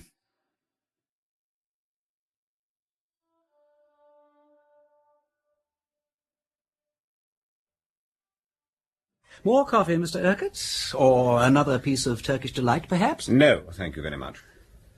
All I desire now, Lord Peter, is that you should finish your extraordinary statement so that I may deny it and go. I'm so sorry. I'm taking too long coming to the point, what? Well, slow but sure is the motto of yours faithfully. If I have so far taken up 70 minutes of your valuable time, believe me, it has not been unprofitably spent. You may think so. But allowing that all this preposterous story were true, which, as I say, I most emphatically deny, I should be greatly interested to know how you imagine that I administered the arsenic to my cousin. Very well, Mr. Urquhart. Let us ignore, then, all courses of that dinner previous to the last one. That is to say, the soup, the turbot, and the casserole chicken, since they were all consumed not just by yourself and boys, but also by Mrs. Pettycam and Hannah. Let us, in other words, Mr. Urquhart, concentrate on the jam omelette. Nobody but yourself and Philip partook of that omelette. Quite so. I need not trouble to deny it. But you will bear in mind that I did partake of it, without ill effects. And moreover, that my cousin made it himself at the table. So he did. 4 eggs, if I remember rightly, with sugar and jam from what I may call the common stock. No, there'd be nothing wrong with the sugar or the jam. I believe I'm right in saying that one of the eggs was cracked when it came to the table. Possibly, I don't remember. No? Well, you're not on oath. But Hannah Westlock remembers that when you brought the eggs in, you mentioned that one was cracked, and particularly desired that it should be used for the omelette. In fact, you yourself put it in the bowl for that purpose. What about it? Well, it is not difficult to introduce powdered arsenic into a cracked egg. Are you suggesting that in the whisking together of 4 eggs, one particular poisoned egg was somehow kept miraculously separated from the rest? There seem to be some flaws in your theory, Lord Peter, as well as in the egg. I haven't finished my theory yet. My next bit of it is built up from very trifling indications. Your disinclination to drink at dinner, your complexion, a few nail parings I acquired from your manicurist, a snipping or so from your very well-kept hair. I put these together, add a packet of white arsenic from the secret cupboard in your office, rub the hands a little, so, and produce hemp, Mr. Urquhart, hemp. I don't understand you. Oh, you know, hemp. What they make ropes of. Great stuff, hemp. Yes, well, about the arsenic. As you know, it's not good for people in a general way, but there are some people, those tiresome peasants in Styria one hears so much about, for instance, who are supposed to eat it for fun. It improves their wind, so they say, and clears their complexions and makes their hair sleek. You must use solid arsenic, I understand, but if you do, and take a little bigger dose day after day, in time the doings, or what an old lady I knew in Norfolk called the tubes, get used to it. And you can take 6 or 7 grains at a time without so much as a touch of indigeggers. Very interesting. Isn't it? Of course, you mustn't drink for 2 or 3 hours afterwards for fear of washing the beastly stuff into the kidneys and poisoning them. But if you're careful about that, you can more or less immunize yourself. Well, Mr. Urquhart, you have a nice, clear complexion, except that I notice the arsenic has pigmented the skin here and there. It does sometimes. And you've got sleek hair and so on. And you were careful not to drink at dinner. And as I say, I've been in touch with your manicurist and barber and got specimens from them and had them analysed and all that. And what do you think? They're bung full of arsenic. Suspicious, what? I can only suggest, Lord Peter, that you should be careful before you communicate this ludicrous theory to anybody. To give out that I am addicted to drug-taking habits is slander and criminal. It is quite true that I have for some time been taking a medicine which contains slight traces of arsenic. My doctor can furnish the prescription, and that may very likely have left a deposit in my skin and hair. But further than that, there is no foundation for this monstrous allegation. None? None. Then how is it that you have this evening consumed, without apparent effect, a dose of arsenic sufficient to kill 2 or 3 ordinary people? That disgusting sweetmeat on which you have been gorging yourself, in, I may say, a manner wholly unsuited to your age and position, is smothered in white arsenic.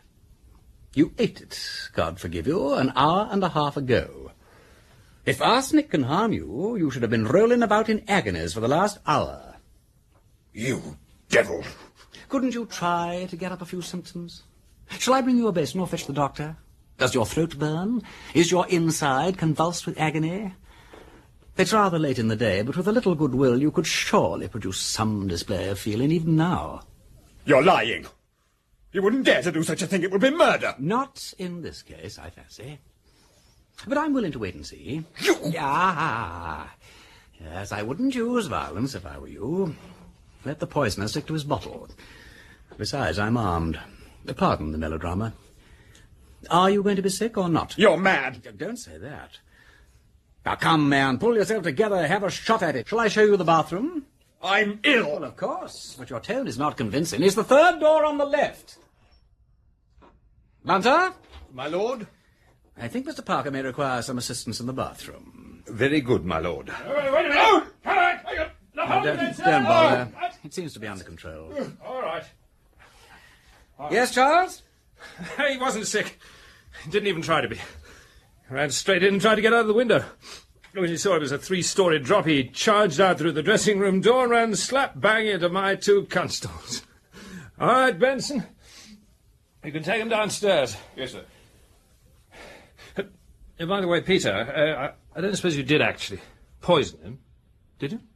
I mean, it doesn't seem to have hurt him, but it'll affect the doctor's report. No, I didn't, as a matter of fact. I only wanted to see how he'd react to the suggestion.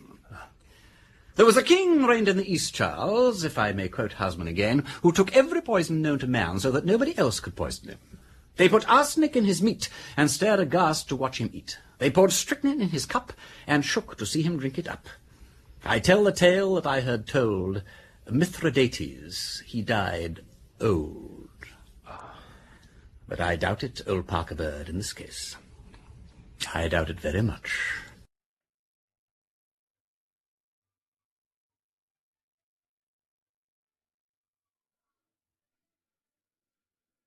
Oh, hello, Marjorie. You come to pick Miss Vane up when it's over? Yes. Oh, the clerk's just finishing reading the indictment now. And here comes the Attorney General. Millard, I'm instructed that the Crown offers no evidence against this prisoner. Mr. Attorney, do I understand that the charge against the prisoner is withdrawn? Those are my instructions, Millard. In that case, members of the jury, there is nothing left for you but to return a verdict of not guilty. One moment, Millard. Yes, Sir Impey? Millard, on my client's behalf, on Miss Vane's behalf, Millard, I beg your indulgence for a few words. A charge has been brought against her, Millard, the very awful charge of murder. And I should like to make it clear, Millard, that my client leaves this court without a stain upon her character. I understand, Millard, that further information has come to the police which definitely proves the innocence of my client. I also understand, Millard, that a further arrest has been made, and an inquiry will follow, Millard, in due course. Millard, this lady must go forth into the world acquitted, not only at this bar, but at the bar of public opinion.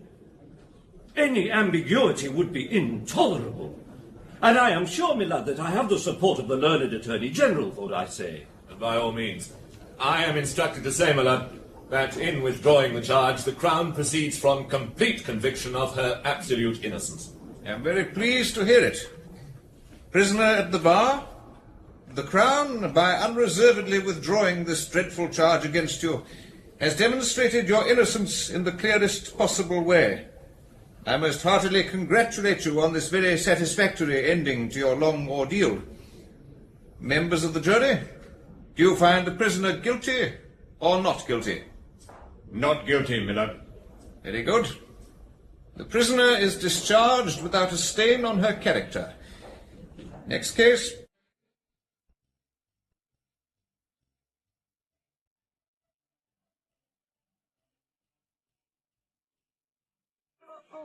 Hello, Marjorie. Congratulations. 3 loud cheers. Thank you. I've got a taxi. Good. Where is Lord Peter Wimsey? I must thank him. No, you won't. He drove off just now with his brother, the Duke of Denver. Oh. Don't worry, he'll come and see you. I don't think he will. Oh. Too decent, you mean? Yes. Perhaps you're right. Yes, I think you are right. He won't do the King Cophetua stunt. And I must say I'd rather take my hat off to him for it. You'll have to send for him, Harriet. I won't do that. I think you will. Yes, I think you will. Well, Gerald, what do you have to say to me? Look here, Peter, it's Mary. You're the only person with any influence over her. You've got to do something, Peter. She wants to marry your policeman friend. I know, why shouldn't she? Well, it's ridiculous. Not at all. Charles is one of the best. Very likely. Mary can't marry a policeman. Now, look here, Gerald, you leave Mary alone. Charles made a bit of a mistake at the beginning of this murder case, but he doesn't make many. And one of these days he'll be a big man, with a title, I shouldn't wonder, and everything handsome about him. If you want to have a row with somebody, you have it with me. My God. You're not going to marry a policewoman. Not quite. I intend to marry the prisoner. What? Good Lord, what? Well, if she'll have me.